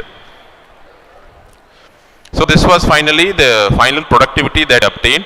What we have seen is in the normal host where we did not do any overexpression or anything, there was no squalene titer. However, when we clone these three different genes, so the truncated HMG-CoA reductase, the clones were analyzed. We found one clone that was giving me 16 milligram per liter, and then squalene synthase 20 milligram per liter, and then this farnesyl pyrophosphate synthetase. So this ERG20 gene, when it was expressed, it produced maximum close to 40 milligram per liter was obtained. And so with this we did not stop. We also want to quantify the flux. So after this I would like to introduce you to a new concept. So that new concept is something called as C30 based metabolic flux analysis. Have any of you heard of flux analysis? Metabolic fluxes. Have you heard of it, anybody? So for example, you eat glucose. Okay. The glucose that you eat, at what rate does it get metabolized in your body? Okay. Say for example, of course this glucose gets converted to glucose 6-phosphate. Glucose 6-phosphate to fructose 6-phosphate. Fructose to fructose 6-phosphate. So likewise it goes on. But what is the rate of conversion of glucose to glucose 6-phosphate, glucose 6-phosphate to fructose 6-phosphate? All this can be determined through a technique called as Tennessee labeled metabolic flux analysis. Okay. So where we give labeled glucose that is not radioactive. So we are not going to use radioactively labeled glucose. A non-radioactive glucose we are trying to give for the organism.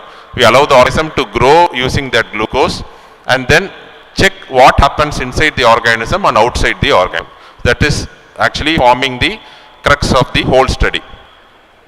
So 13C metabolic flux analysis, you can see the pathways here. So glucose 6-phosphate, 6-phosphogluconate, and then it enters the pentose phosphate pathway, and then through different pathways enters the TCA cycle. So for which we use the C13 labeled glucose. So there are certain assumptions which you have to make before going really into the study. So here you can see the overall picture of the 13C based metabolic flux analysis. So what you do in your shake flask, okay, so this is basically a pseudo steady state condition. In a fermenter, when you maintain the growth rate of the organism, so that is actually can be done through a chemostat. So you can decide whether you want to go for a batch or a chemostat mode initially, and then you have to decide what type of glucose you have to use. So if it's a uniformly labeled, how many carbons are there in the glucose molecule? 6 carbons are there. Okay. So here there is a challenge. So if you there will be a difference if you name all the 6, if you label all the 6 carbons with C13 and if you label only the first carbon with C13. You may ask what will be the difference. The difference comes, see, for example, if you want to study only the central backbone of the pathway. For example, I told the glycolysis, the central backbone alone, if you want to study, you can use a uniformly labeled carbon. On the other hand, if you wanted to study only how the carbon flows through the pentose phosphate pathway, as I showed in the previous diagram, you have to use the first carbon labeled with glucose.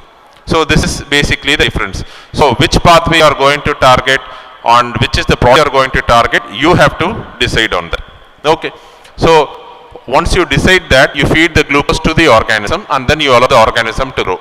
And after a particular stage, so in the exponential phase, you know what are all the different phases of the organism? Growth phase. What are all the different growth phases of the organism? Lag phase, logarithmic phase or exponential phase, and then stationary phase and death phase. So we harvest the cells using the logarithmic phase. It is the exponential phase. So we decide at which point we have to stop harvesting the cells. We harvest the cells at that particular phase and then we hydrolyze the protein, derivatize the amino acids, and then we check the labeling patterns. Okay. So how the amino acids are labeled, that we deter from the labeling pattern which we get from GCMS analysis. Okay. And then we do 2 type of analysis. First one is the flux ratio analysis. The other one is the absolute fluxes. So in flux ratio, for example, you take one compound in phosphoenol pyruvate. Just before pyruvate, you have this precursor, phosphoenol pyruvate. So this phosphoenol pyruvate is synthesized either from EMP is Emder-Meyerhof-Parnas pathway or Entner-Doudoroff pathway, whether both the pathways or pentose phosphate pathway alone. So if it comes by this pathway, it is 94%. If it comes by PP pathway, it is 26%. Total should be 100. Or absolute fluxes, as I told you, what is the rate at which it is consuming actually the glucose. Say, for example, you are giving 10 millimolar per gram per hour of glucose, 5 millimolar gram per hour is getting converted from glucose to glucose 6-phosphate. Likewise, you can actually determine what is the rate of conversion of the glucose. This actually helps you to explain, helps you to actually quantify the strain, at what rate it is growing and why being at that rate. If you have created once, if you identify a new strain, if you identify a new bacteria or a yeast, it is possible to use this technique to really understand what is happening inside the organism. Okay. So these are all like the methodology wherein, as I told, here you have the lag phase, log phase, you harvest the cells and you perform the growth experiment, and then what are the agents you use to derivatize the amino acids and so on. And the methodology, which I am not going deep inside that, this is something. So wherein you get the GCMS chromatograph here. Okay. So once that hydrolyzate you get from the sample, that you run the GCMS and then you identify different patterns for the amino acids. So once you click on a particular fragmentation pattern, you get a different labeling pattern for the precursors. Okay. So for example, precursors and amino acids are there. So you have to backtrace and find it out.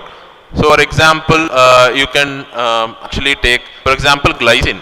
From the labeling pattern, you can actually say that glycine is derived from 3-phosphochlorate. Likewise, you can also say that aspartate, threonine, methionine derived from oxaloacetate. So you can actually, from the labeling pattern, you can backtrace and find out this amino acid is derived from what precursor. Okay. So this helps you to, likewise, for all the 15 to 20 amino acids, you have a labeling pattern that is like library. Different fragmentation pattern is available for each of the amino acid, from which you determine which is labeled, which is not labeled. Okay, this helps you to actually form a flex map, which I will be showing you in the further slides. And this shows the complete growth profile picture of the organism. So the host with 5 gram per liter glucose, the host with 1% ethanol and 5 gram per liter, 50 gram microgram per m terbinafine, 5 gram per liter glucose, and so on. So here you can see this is not a graph for checking the thing, but its growth rate is really vital for determining the absolute fluxes as well as the flux ratio of the organisms.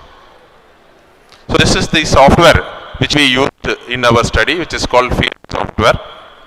So here we fed all the data to that, and our was UC13, means uniformly labeled carbon. I told you, remember, carbon, glucose, all carbons are uniformly labeled by C13.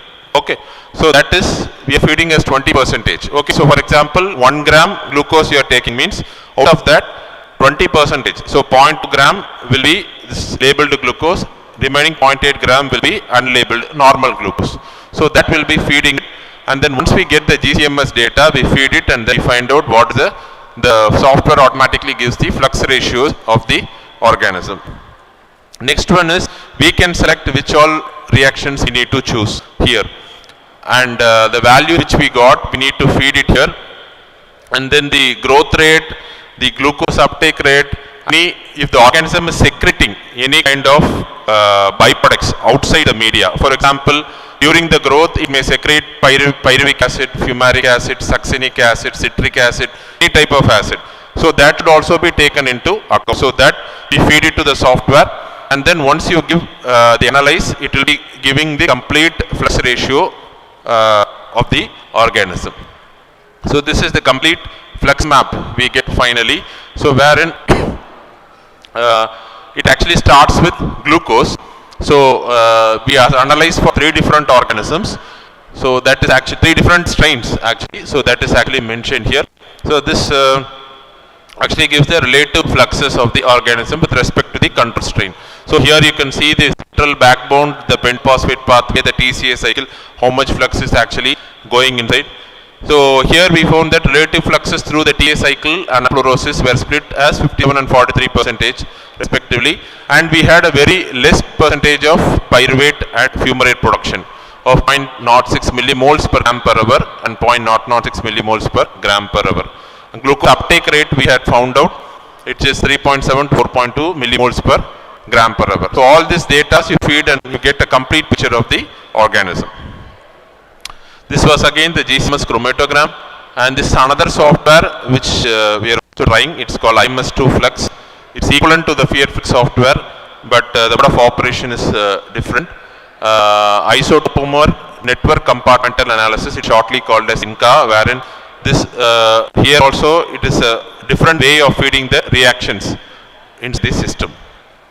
And these are all like the future perspectives, wherein we are still working on it. We are trying to enhance the production of squalene through overexpression of some key genes, promoter engineering, and then we are trying to develop, instead of the chemicals which we use to downregulate that ERG1, we are trying to replace it in a molecule Cas9 mediated downregulation of the enzyme to improve the squalene production. And we are trying to develop a process at 5 liter and 20 liter scale to further improve the squalene levels in this. So coming to the conclusion, so thank you very much for the opportunity. I would like to thank all my students, Gokul, Karthik, and Abhirami for the work, and Director CSA for the support. Thank you very much. If you have any questions, don't hesitate. Feel free to ask. Any questions?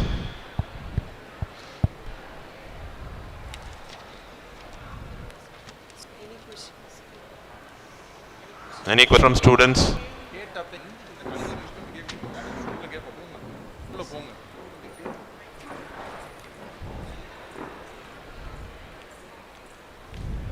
No?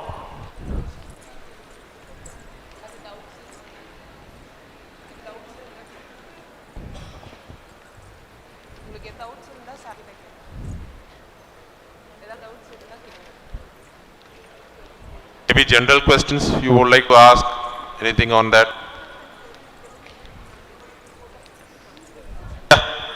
That's all. Yes.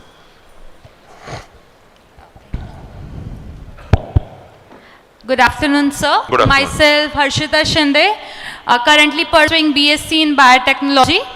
I have a question that, as you right now stated that we are using the animals, one minute, sir, I have written the question here. That we are using the animal-based squalene. So why can't we use the plant-based squalene here? Why the plant-based squalene is less stable? Sorry. Why the plant-based squalene is less stable, and why can't we replace animal-based with plant-based? No, it's a very good question, what you told. So, plant-based squalene is also available, so that can also be used. But, you know, considering the need for more squalene production, and plants are actually seasonal, so it takes time to grow. Whereas microbes, this organism actually takes, doubling time is 3 hours. You know, the doubling time of plants is too much, and that's also a season in which you cannot do a mass cultivation for extracting squalene. Of course, it can act as an alternative, but cannot fully replace what is the need of the industry. Because in cosmetic industries and healthcare industries, lot of squalene is required, which can be satisfied, I feel, from the market value by shark-derived oil only. But now companies are coming up with new recombinant technologies wherein they want to use microbes. Already there is a company called Amiris which has developed some kind of recombinant clone to produce squalene at a particular level. So this will definitely be a game changer compared to plant-based squalene. Thank you, sir. Welcome.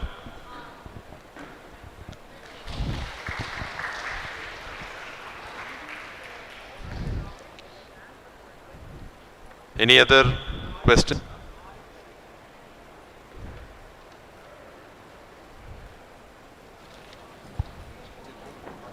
Okay.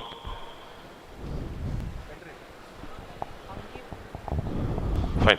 There are no questions. Thank you. Thank you very much.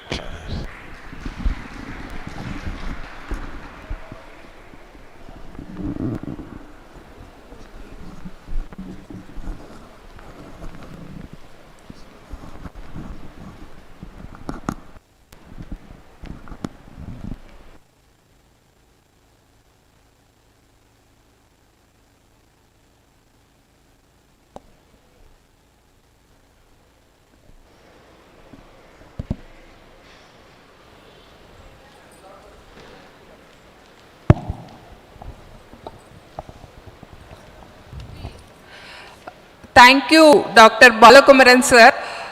Really, your presentation is very insightful and inspiring to all the participants. Thank you very much, sir.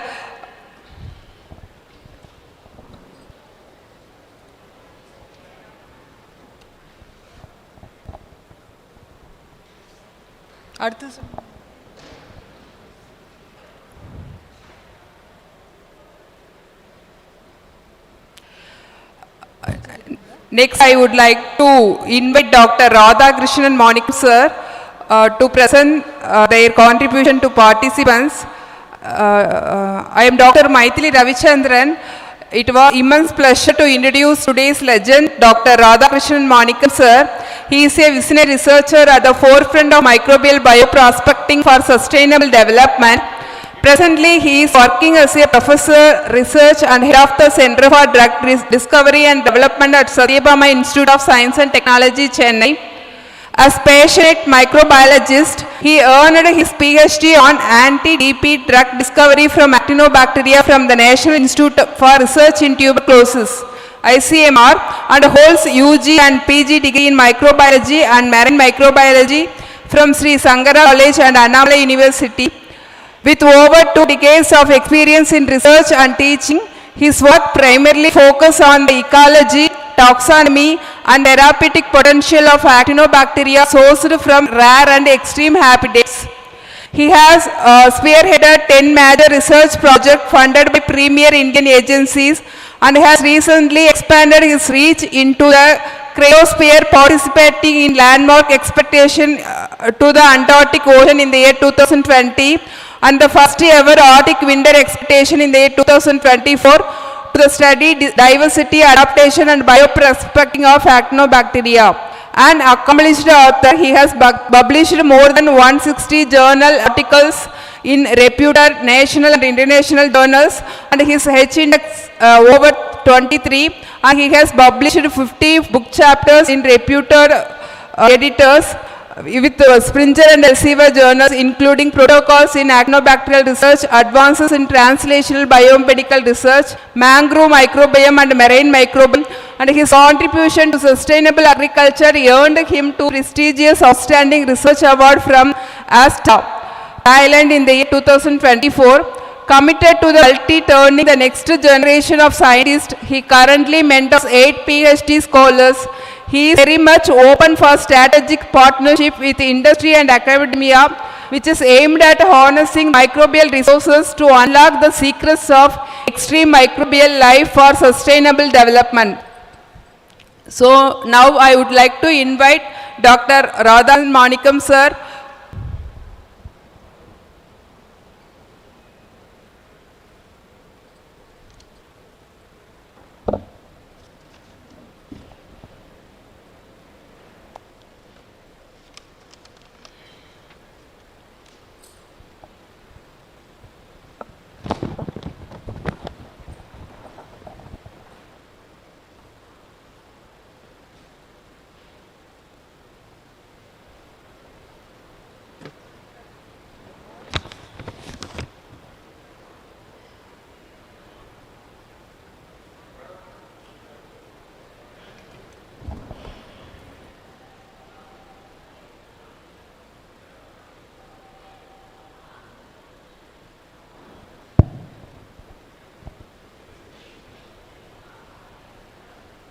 Check.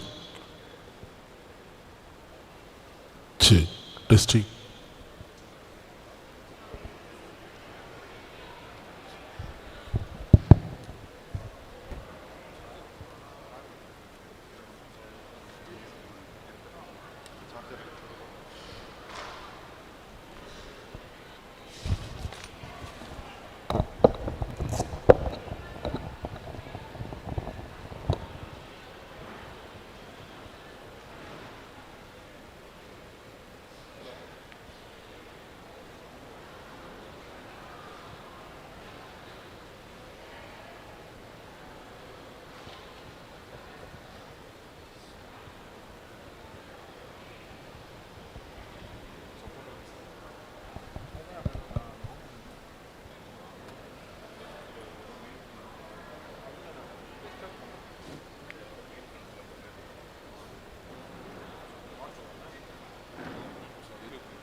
Very good afternoon, all of you. It's my immense pleasure to be here to share my research experience on Arctic and Antarctic Ocean microbial research. Basically, I'm a microbiologist by education and experience. But one thing is very common for past 20 years is the actinobacteria. The person who introduced me in the field of actinobacterial research is my mentor here, Dr. Balagurunathan sir, who gave me a small practical on antagonistic streptomyces during my BSc microbiology. As a practical, from that point of time, I am fortunate and blessed to work with this particular organism on various aspects for sustainable development in health, environment, agriculture, aquaculture, and nanotechnology. And so many aspects we are working on actinobacteria. The person behind my present position is Dr. Balagurunathan sir is here. I am duly acknowledged and indebted to Dr. Balu sir for introducing me in the field of actinobacterial research. Today I am going to share my research experience on a different field, that is my journey to the corner of the globe, North Pole and South Pole, that is Arctic and Antarctic Ocean. Yes, basically I am an actinobacteriologist. Actinobacteria, I think everybody know about it. It is economically bacteria in terms of antibiotic action. In the world, more than 2/3 of the antibiotics are reported from this group of bacteria. But still, there is a dire need for new antibiotics, mainly because the emergence of drug-resistant pathogens and also the emergence of new pathogens. So, we always in the need for new antibiotic discovery.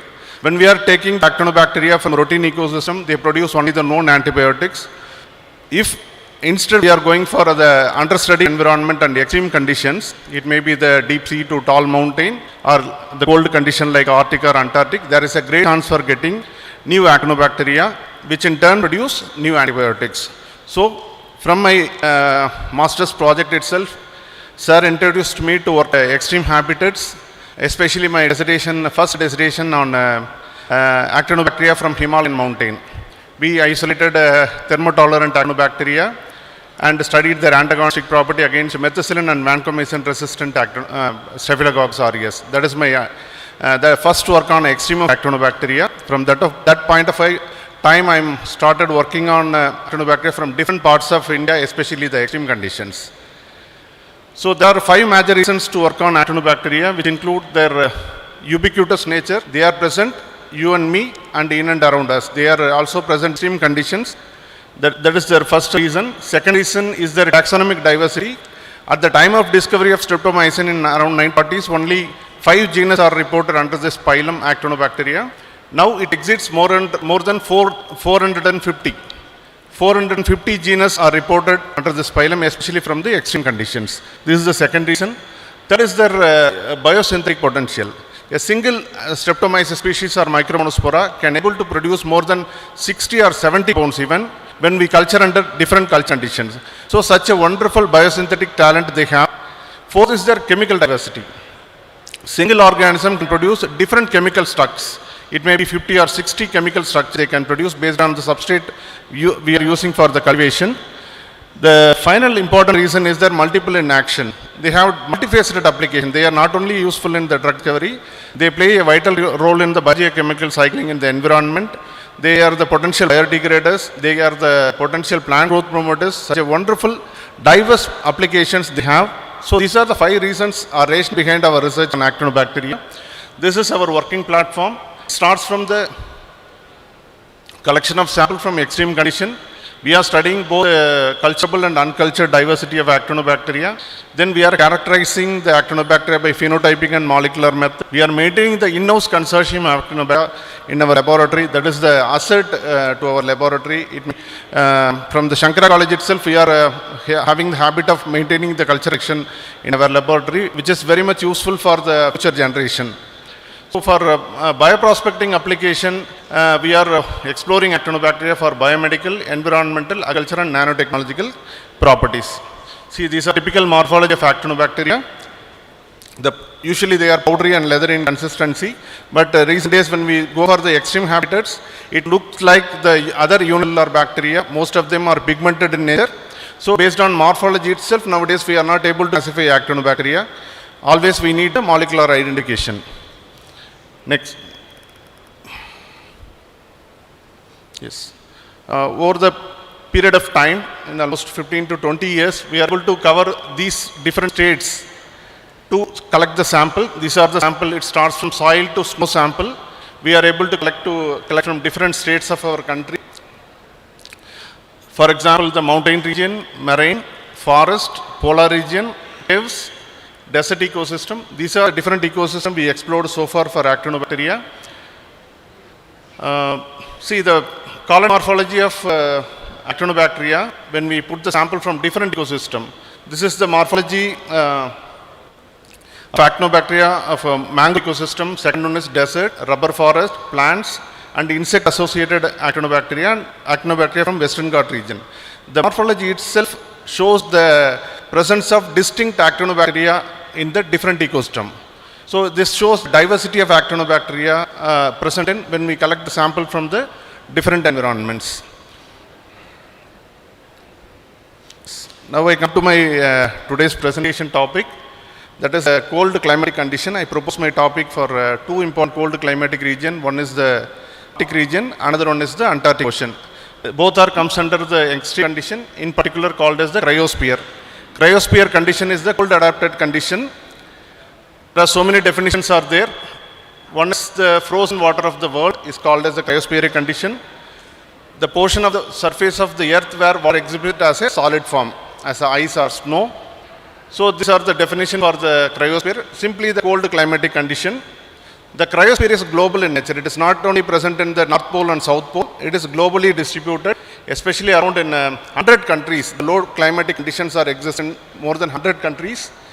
This is not only exist in the Arctic, Antarctic or the mountain regions. The components of the cryosphere condition include the snow, sea ice, ocean, frozen ground, rivers, glacier and the atmosphere. All these components are made the cryospheric environment. There are before going for the polar region or the Arctic or Antarctic, we must know about the features of the polar environments. Name itself indicates that they are present in the pole, that is North Pole and South Pole. They are located in the northern and southern poles, roughly around 66 degree latitude. The climate is, as I mentioned, average monthly temperature is below 10 degrees Celsius. And the light experiencing extreme variation in daylight, leading to 24 hours daylight in summer and complete darkness in the winter. I'll show during my art presentation. And the existence of frozen ocean and ice over the polar regions. And see, this is a simple definition for Arctic and Antarctic. Antarctic is present in the South Pole. Antarctic is a land which is surrounded by the water. But in case of Arctic, Arctic is a ocean or water which is surrounded by the land. This is the simple definition for the Arctic and Antarctic. Yes. There are so many openings are there to study the microorganism in the polar region. We call it as the polar microbial research.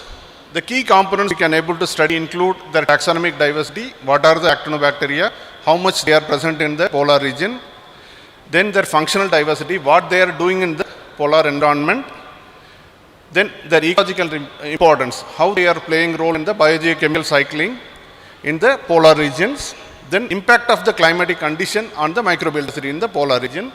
The important thing is their biotechnological potential, because the unique adaptation in low temperature, there are huge potential for cold adapted or cold active bioproducts, especially the cold active enzymes and exopolysaccharides. So the psychrophils, the organisms which are growing at low temperature or cold adapted condition are called as psychrophilic. The tolerant organisms are called as the psychrotolerant microorganisms. So they have a unique property to produce wonderful bioproducts. It may be from enzyme, pigment, exopolysaccharide, bioactive metabolites, etc. The another important thing is their unique adaptation property. How they are surviving in the low temperature condition, either in the Arctic or Antarctic region, how they are surviving in low, such low temperature condition. Yes, there are so many mechanisms, or single or in combination, the microorganisms are surviving in the low temperatures. It may be through the production of cold active enzyme or the antifreeze protein, or cryoprotectant like the ectine or beta ectine, like a cryoprotective agents, or through the formation of biofilms. By any one of the mechanism or the combination of this mechanism, the microorganisms are surviving low temperature. This picture shows the diverse applications of the polar microorganisms. It may be in the field of textile industry, pigments, pharmaceutical, biomedical, molecular biology, nanoparticle synthesis, food industries, and also in the bioradiation. So there are huge potential for exploring the cryosphere micro. Yes. Yes. Now I come to the important aspect, the opportunity, how we can able to go to the polar regions from India. As an individual, we are not able to go to the Arctic or Antarctic region for research purpose. So there is certain gateway or the route to reach the Arctic and Antarctic region. That is nothing but the National Center for Polar and Ocean Research, which is located in Goa. This is the nodal agency of Ministry of Science, Government of India. This NCPOR shortly, this NCPOR is taking care of our polar research activities in India. They are the governing body. They are the real gateway to facilitate the polar research activity in India. As that's what I mentioned, India's premier R&D institution responsible for the country's research activity in the polar Southern Ocean region. They are conducting research activities in 4 important regions. One is the Arctic in the North Pole, Antarctic, South Pole, Himalayan glaciers, and the Southern Ocean, always called as the Antarctic Ocean. Majority of the projects and research activities are conducted on biological aspect, followed by geology. So we, the microbiologists, are very proud. They are greatly supporting the microbiology research activity in the polar regions. These are in India, these are the different institutes involved or participating in the polar research activities. They are visited, scientists or the staff members from these institutes, from different states of our country are visited the polar region for different research activities. It may be for the physical oceanography, chemical oceanography, atmospheric chemistry, or the biological oceanography. For any of the purpose, the scientists or faculty from these institutes are participated in the polar expeditions. Most of the institutes are the central government or state government institutes or universities. There are very limited private institutes are participated in the polar research activities. We, the Satyabama Institute of Science and Technology, really fortunate to get the opportunity to participate in, to visit both the North Pole and South Pole. Year 2019 and 20, myself and my junior Dr. Mani got the chance to visit the Antarctic Ocean expedition, 11th Indian expedition to the Antarctic Ocean. In the 2023, again my junior Dr. Mani visited the Arctic during summer season In 2024 February, myself got the chance to participate in the first ever Indian Arctic winter expedition. Previously, almost more than 15 years India is conducting or sending people to the Arctic during summer season only, not in the winter season, because in the winter the climate is totally dark. There is no light in that, and temperature is very low. It may be minus 15 or minus 20 also sometime. So people are not sent scientists from India to Arctic during the winter season. First time to know what is happening in the dark condition, India sent the scientists, limited number of scientists to the Arctic during winter season.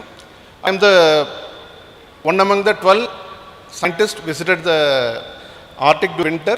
I am the only scientist from Tamil Nadu fortunate got this opportunity to visit as a microbiologist.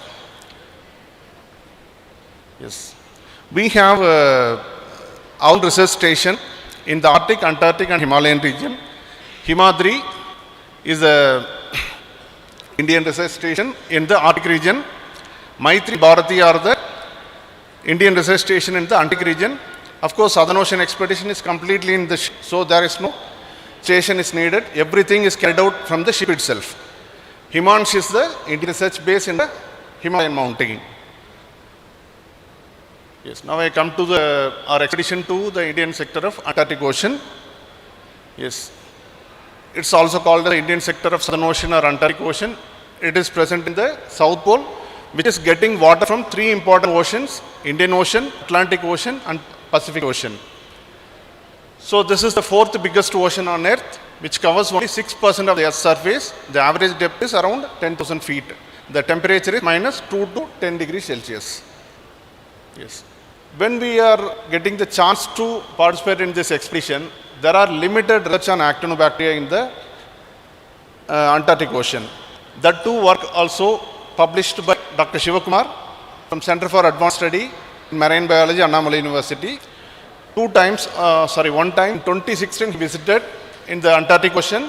He collected sample from few stations and studied the culturable actinobacteria. He can able to isolate only three genus like Streptomyces, Nocardiopsis and Saccharopolyspora. These three genus culturable forms he isolated from the Antarctic Ocean and published 2 papers.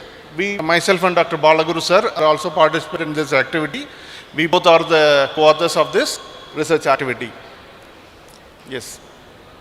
In 2019, again Dr. Shivakumar got the opportunity to participate in the Antarctic Ocean expedition, but that time he generously forwarded that request me and asked me to apply the proposal and participate in the Antarctic Ocean expedition. Without knowing where the Antarctic Ocean is there, we just submitted the application in 29 February. In a short span of time, we got the project for the worth of 38 lakhs rupees from the NCPOR.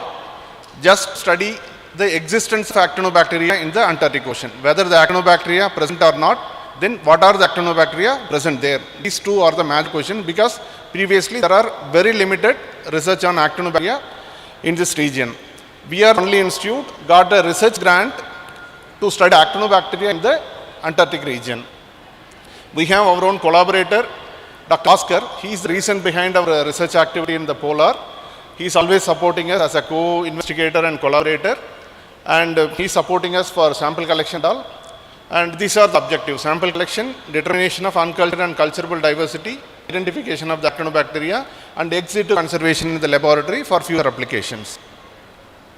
Yes.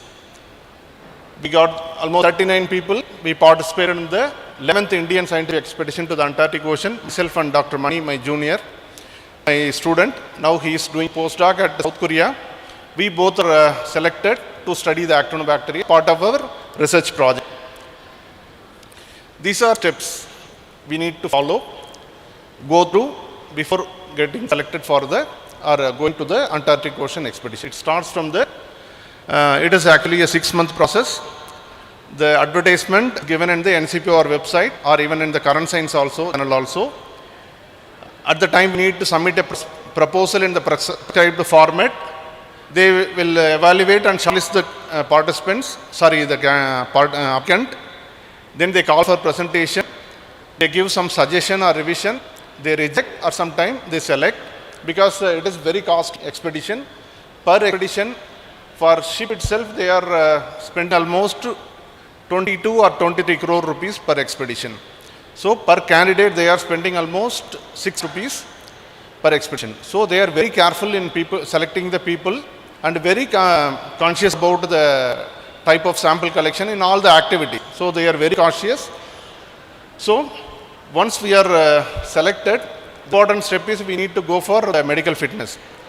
We need to go check with the DG shipping approved doctor to get the medical fitness certificate. Even we should be free from the sugar and cholesterol. Even if we are having sugar, it should be under a control condition, even under the medication. So that's acceptable. So that is very tricky step. Then if you are submit the medical fitness, they will confirm our participation. Then we need to transfer all our material to Goa. For example, the lab material, it be conical flask, media, autoclave, whatever you want, you need to, for sample collection, filter paper, filtration unit, everything we need to transfer Goa. The NCPOR will send it to Mauritius, because expedition will start from Mauritius only. Through ship, they will send all the containers to Mauritius. So then we need to travel to Mauritius. From Mauritius St. Louis port, we start the expedition. Southern Ocean expedition is almost a 6 days expedition. When we put our step in the ship in Mauritius, we can go and reach travel along the Antarctic coastal region as a triangle shape. Along the triangle shape, they will fix the sampling location. We need to collect the sample, whatever we want. We need to, based on our previous request, it may be the water sample at different depth, or cement sample, or ice sample, whatever possible. Everything should be operated from the ship only. The samples will be processed in the ship, and we need to do the actinobacteria or the microbial isolation ship itself. Everything will be carried out in the ship. Yes. So the scientists may come for the different activities. They collect the sample like water, sediment, air sample, fishes or plankton. This is the cruise sack. It starts from Mauritius. This is the Antarctic region, Antarctic coastal area. They go this direction, travel along the coastal region, then come back to Mauritius. So the dotted place are our proposed sampling location. We collected sample from 14 different locations during our expedition. Yes. This is a proposed sample plan. We need present, even we presented in the NCPOR, DIP also in front of the chief scientist and the captain. We need to present our sampling detail. What are the sample we need to collect, what depth we are going to collect, and how much quantity we are collecting. Everything we need to clearly express, and what purpose we are collecting the sample. Because everything, shipment is very costly. So this small space within just 100 or 150 square feet area, small room there in the ship. It is not actually a laboratory, just a space. Make it convenient for us. We are fixing the filtration unit. It's just we are using this chamber as a laminar airflow chamber. One -3 and one refrigerator is there.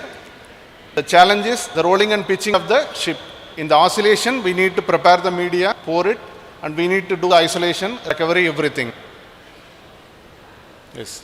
This is the device used to collect the water sample. This is the CTD instrument.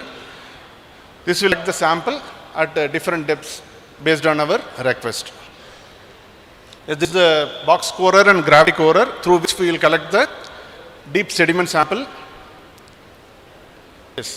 Almost in 14 different locations at 3 different depths we collected sample. Sometimes we collected more than 5 depths also we collected the sample.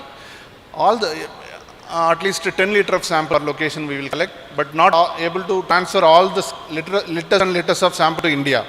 So we need to filter the sample using 0.2 micron filter paper. The microbes are trapped on the filter paper. We put the filter paper in a sterile tube and transfer through -20 container to India. That filter paper we will study the metagenomic diversity and also will do the isolation of the bacteria or actinobacteria on board or once we reach to the Satyabama.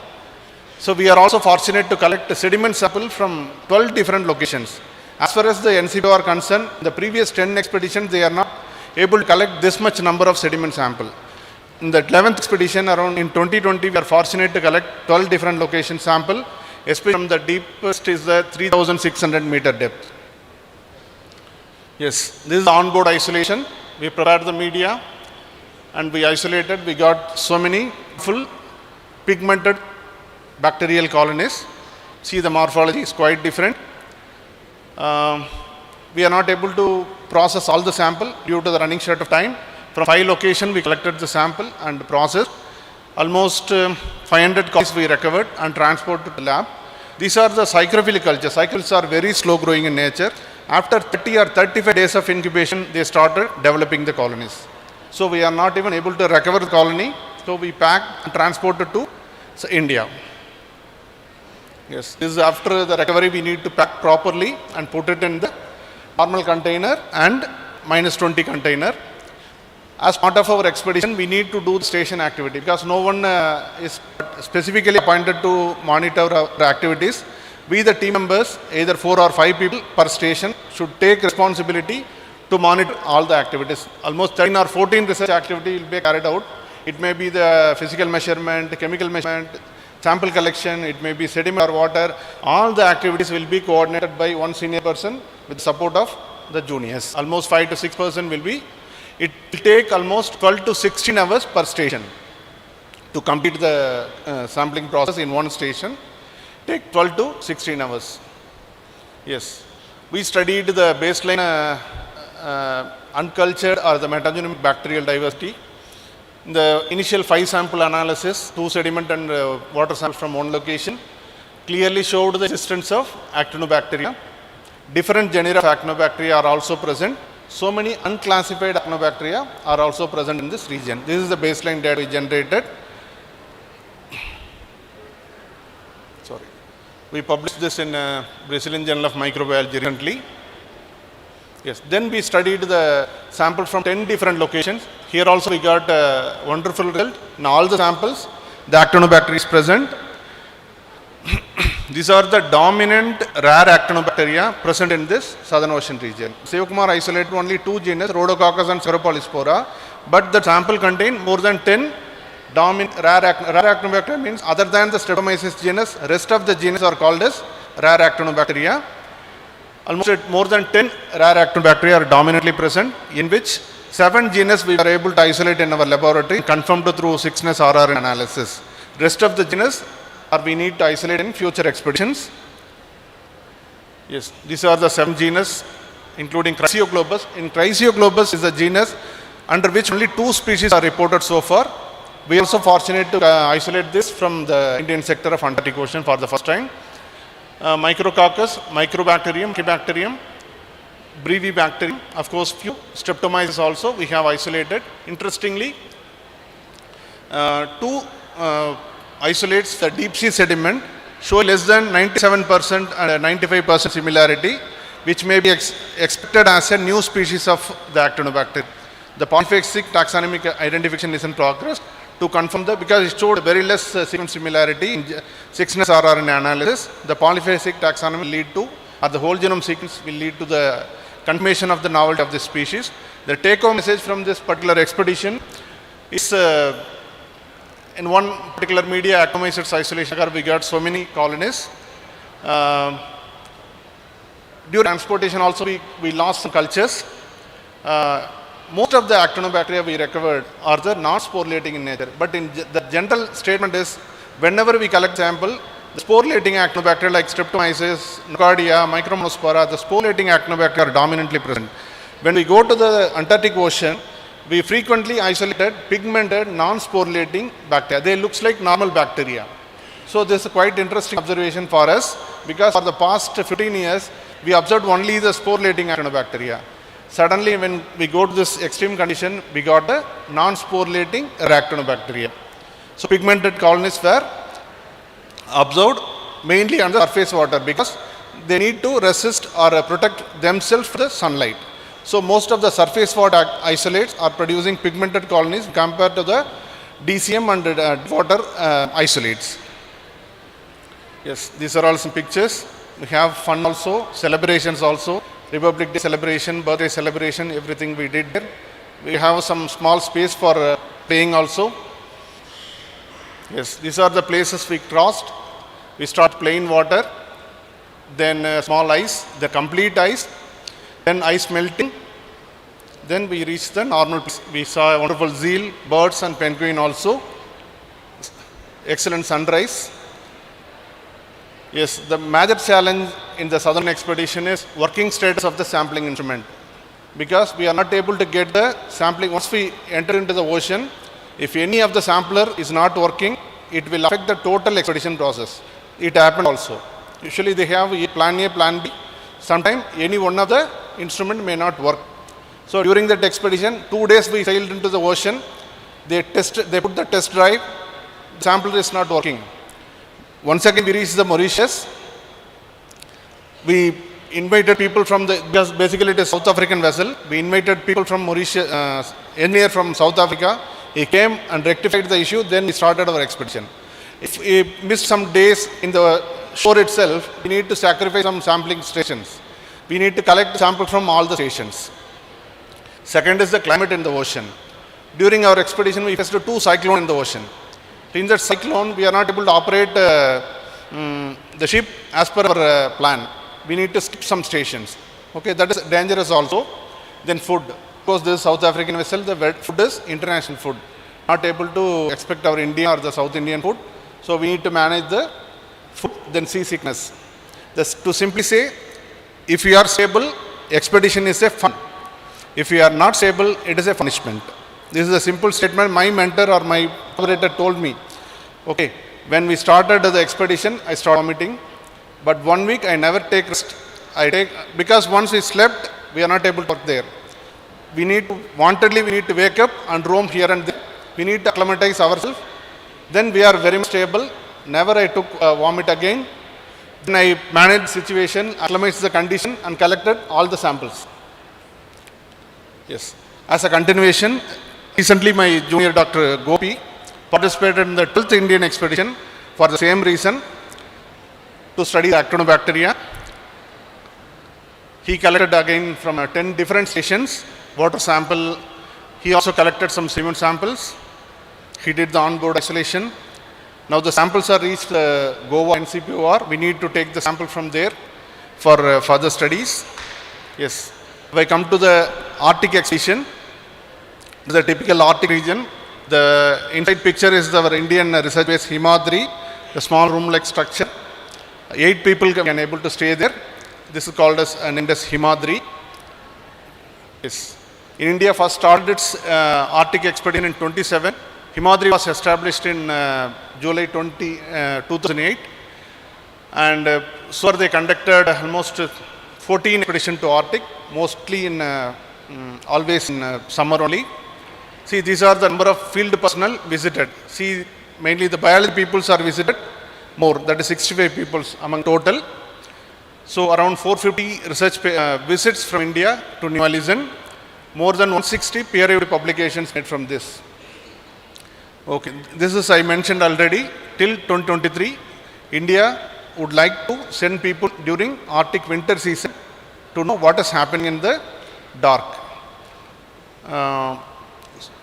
To conduct the year-round research activity in the Arctic region.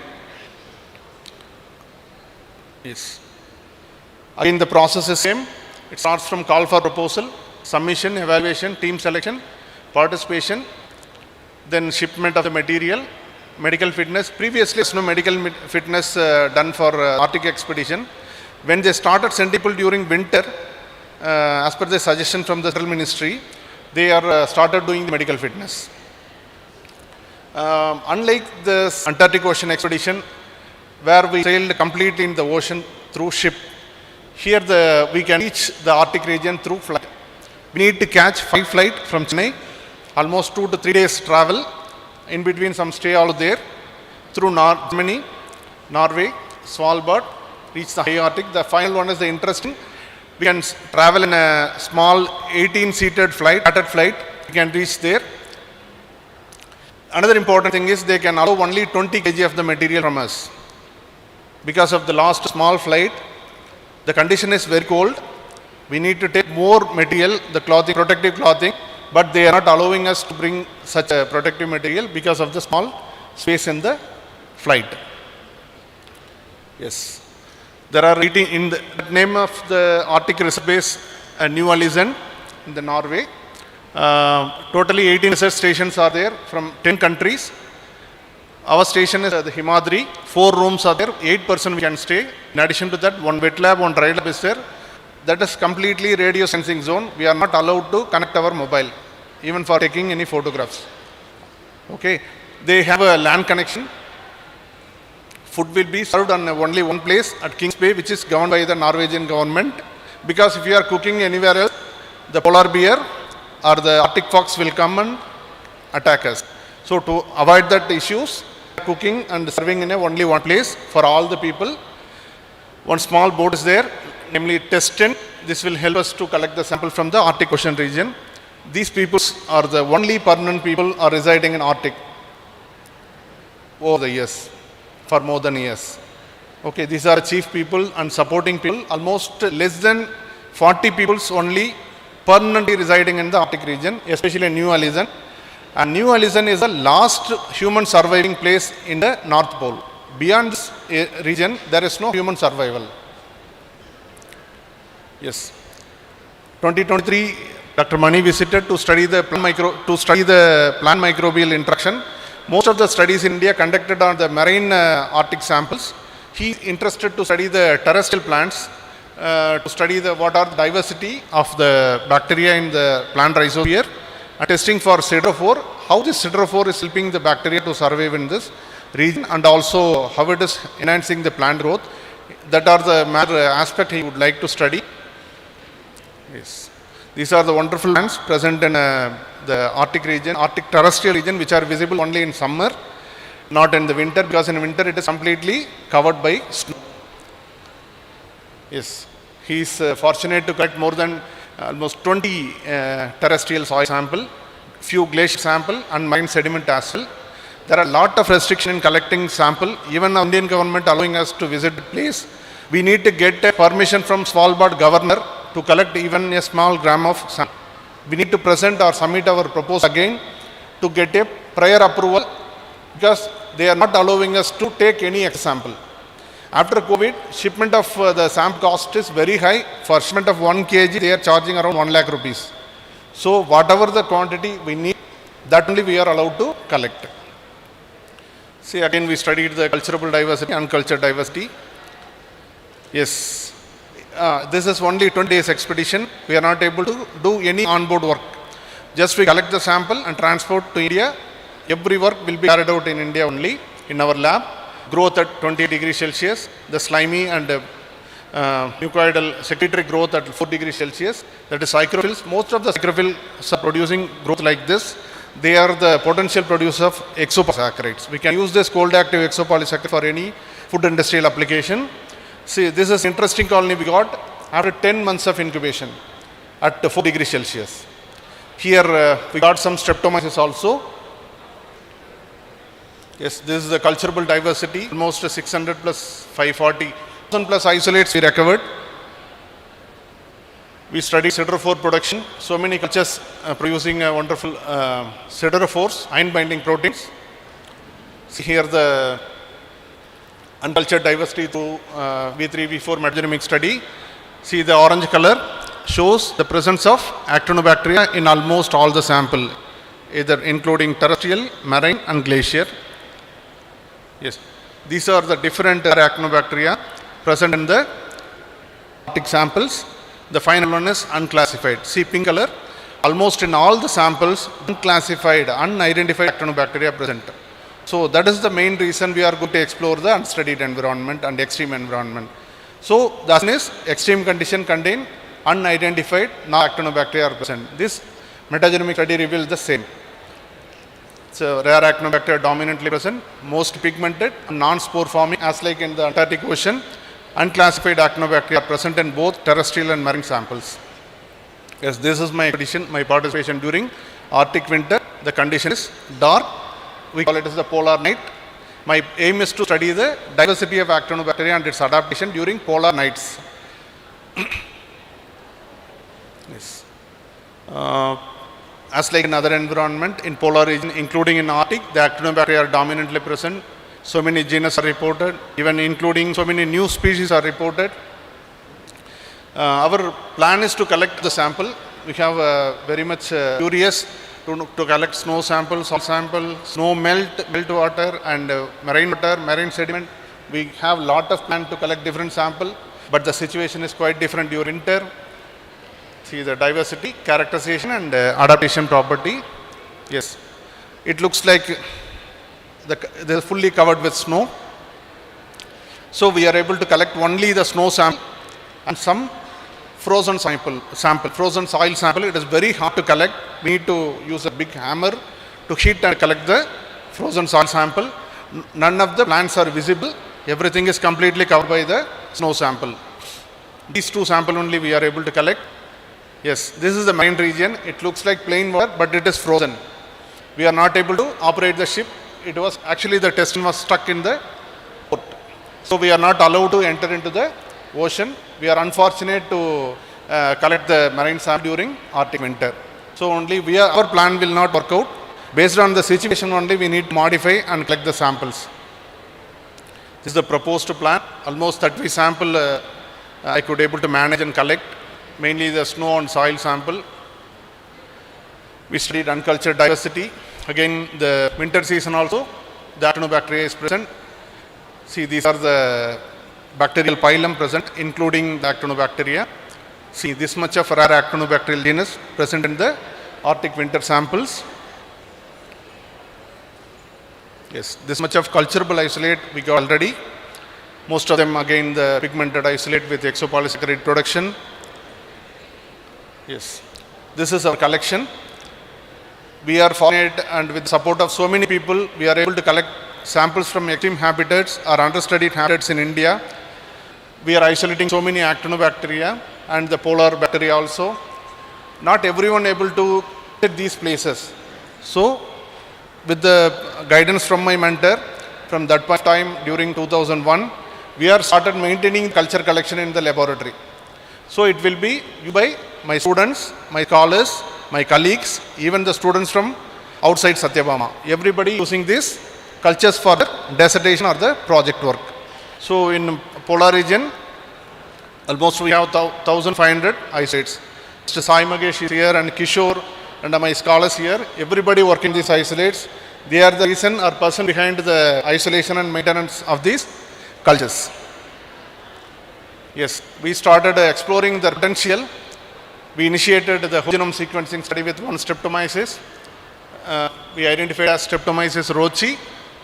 These are the genome size, genes and all. The important observation is 43, the anti-smash study revealed that 43 biosynthetic gene clusters are present, in which 19 showed low or no similarity with the already reported biosynthetic gene clusters. This is what we want. Okay, because we are going to this place to explore a novelty. So these understudied or unexplored informations are reside within the streptomyces present in the Antarctic Ocean. So these are the biosynthetic metabolites or genes for these metabolites are present in this genome. But in the in vitro study, only few microorganisms are inhibited by the extract obtained from this culture. The reason is, in a single condition, these streptomyces not able to produce or express all the metabolites. So many genes are cryptic. They remain unexpressed. They remain silent. If you are started cultivating this one organism in 10 different media, any of these metabolites may be expressed and show some activity. Because you contain the ectine. Ectine is the osmoprotectant, cryoprotectant. It can help the organism to survive in that cold climatic condition. But previously there is no detailed search on the this cryoprotectant production by the polar microbe, especially from the Indian side. So these are some questions we obtained based on these observations. We are continuously working on this further and further. Sorry.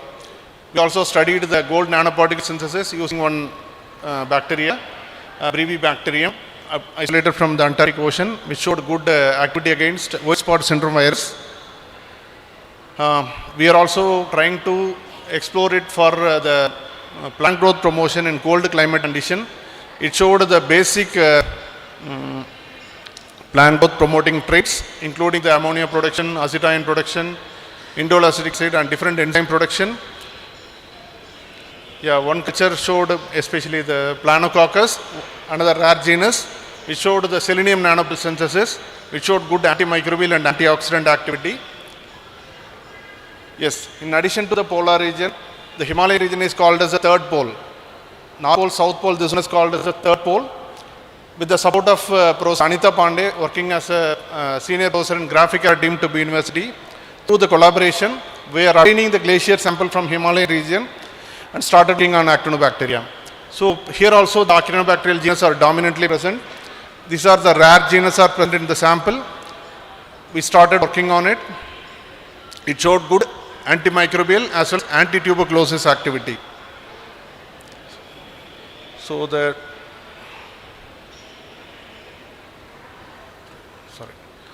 take-home message is there are several actinobacterial genus exist in the polar region, either in both Arctic and Antarctic and Himalaya. Polar actinobacteria having diverse biosynthetic potential. Few we already started investigating. Most of them are under investigated. Judicious and gainful utilization of this nature's treasure from the polar region is always depends on the teamwork. As a single person, we are not able to explore it because we belongs to the Center for Drug Discovery. If anybody interested to work for agriculture application or aquaculture application, the joint hands only lead to explore this culture much better and better. So we are always very much open for collaboration. Of course, we need to do some follow some protocol or signing of MOU or agreement. Then we can able to use this culture for joint research activities. At this juncture, I thank the organizer for this nice opportunity to share my research experience on Arctic and Antarctic ocean microbe. With this, I conclude my presentation for your patient listening.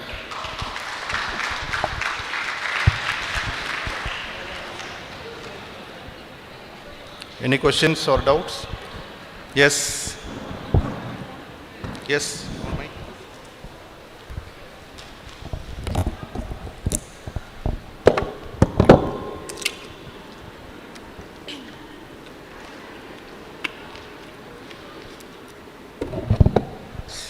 A warm good evening, sir.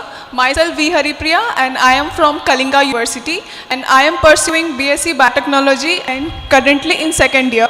And my question is, as you mentioned that actinobacteria show a great diversity and also they modify in extreme levels, survive in the extreme conditions. So what are the main modifications shown by them to survive in that extreme condition? Whether they show the growth cycle pattern in a different manner or they are. So can you explain, sir? Yeah, the open answer is there is no baseline data for your question. But based on our experience, whatever the actinobacteria we have isolated and started studying their adaptation property. Most of the cultures are producing cold active enzymes. It may be lipase, protease, amylase, cellulase and all. To survive in that, to raise the nutrient in that condition, they are producing cold active enzymes and they are also producing siderophores to bind the iron or acquire the iron from the environment. And recently my student started working on biofilm formation because so many cultures are found to produce the slimy or secretory growth. It indicates the isopolysaccharide or polymer production by that isolates. Most of the biofilm producers are the EPS producers or the biofilm formers. But previously, according to literature, there is no detailed evidence on the role of biofilm formation as adaptation mechanism in the polar region. Most of the people studied the antifreeze protein production, cold active enzyme protein enzyme production, exopolysaccharide production. They are not correlated with the biofilm formation. So as far as based on available data, there is no baseline data for the adaptation strategy of actinobacteria in this. That's our research question in the Arctic winter expedition. Now we isolated the actinobacteria. Now only we are studying their adaptation property. Hopefully in a year of time, we come to know that what are the major adaptation strategy they are having to withstand that condition. Thank you, sir. Thank you for your time.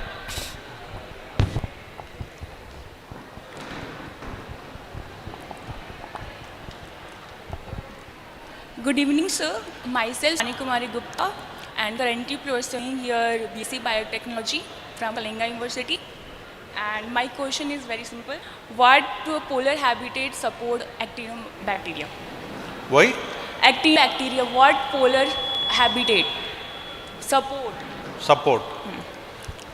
Based on our observation, the polar habitats are supporting actinobacteria because in both the, even North Pole and South Pole, both the polar regions, actinobacteria are dominantly present. Of course, proteobacteria is more dominant, but second important bacterial phyla dominantly present in both the pole, Arctic and Antarctic Ocean. Even in the typical Antarctica, actinobacteria are dominantly present, especially different rare genus, not only Streptomyces. Rare genus means the rest of the genus. Other than Streptomyces, the rest of the 400 plus genus are called as rare genus. Especially for the drug discovery application, this is very data. Even more than 400 are reported. Around 70 to 80 genus only explored for drug discovery. 70 to 80 only are reported to produce secondary metabolites. Rest of the genus are not explored. So people are gradually start working on it. In both the poles, actinobacteria are dominantly present. Thank you, sir. Thank you.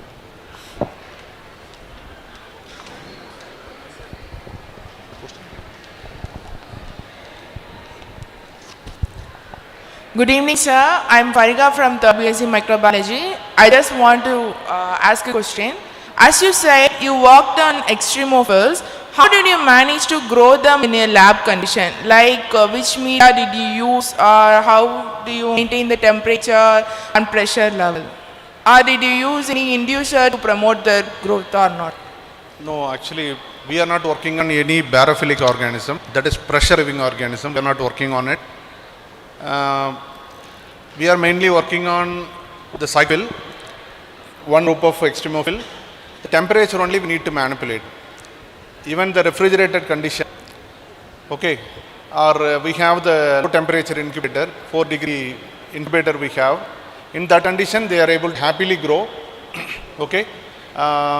We have low temperature shaker also, conical flask shaker also we have. In that we are cultivating the organism to produce any product of interest. It may be exopolysaccharide enzyme. The condition, it is very easy to mimic the low temperature. Even the refrigerator is enough. Psychrophils are happily growing. For the thermophil, during my up to 45 or 50 degrees Celsius, even our routine water oven or the incubator also we can able to culture the thermophilic or thermotolerant organisms. Alkalophilic, that is one group of extremophil. Just we need to manipulate pH of the medium. If we are setting 9 or 10, we are easily grow. We no need to manipulate any medium components. Just pH only we need to manipulate. Okay, it is easily we can mimic the condition. So, even another important extremophil is halophils, salt loving organism. Just put certain percentage of sodium chloride into the media, any media, halophils can grow. So anyone can easily work on certain extremophilic organism like acidophil, even low temperature, low pH media, high pH media, alkalophil, halophil, and thermophil or thermotolerant at least, psychrophil. At least 4 or 5 groups of extremophilic organism any student can work. Thank you, sir. Right.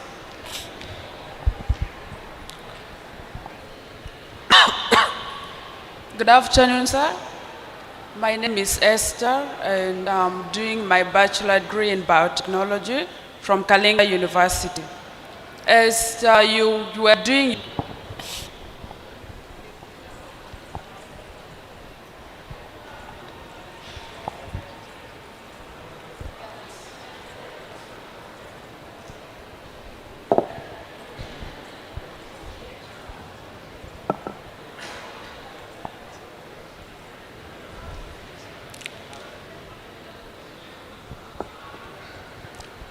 Okay, if no further questions, once again I thank the organizer for the nice opportunity. Thank you. Sir, thank you very much for wonderful presentation, sir. For delivered an excellent speech on Atlantic and Antarctic microbial studies, exploring the topic very clearly and effectively, sir. Once again, thank you very much. Thank you.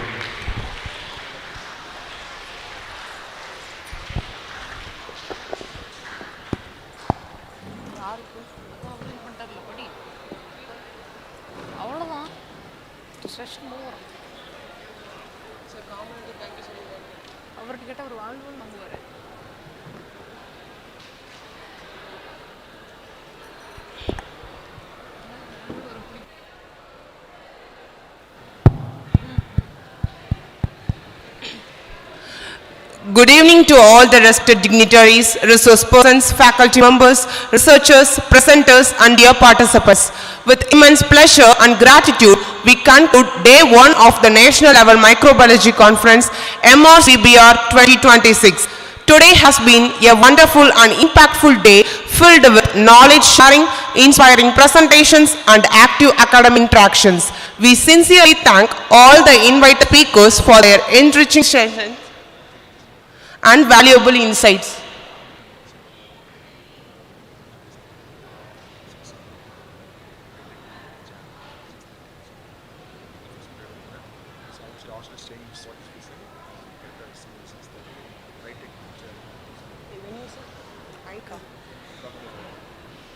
Heartfelt appreciation to all the oral and poster presenters for showcasing your innovative research, dedication and efforts.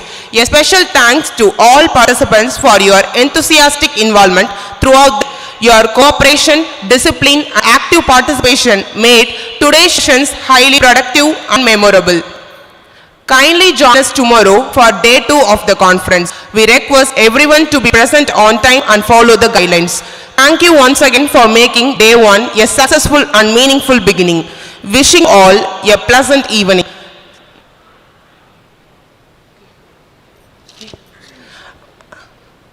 I request all the participants take a tea break arranged in the dining hall.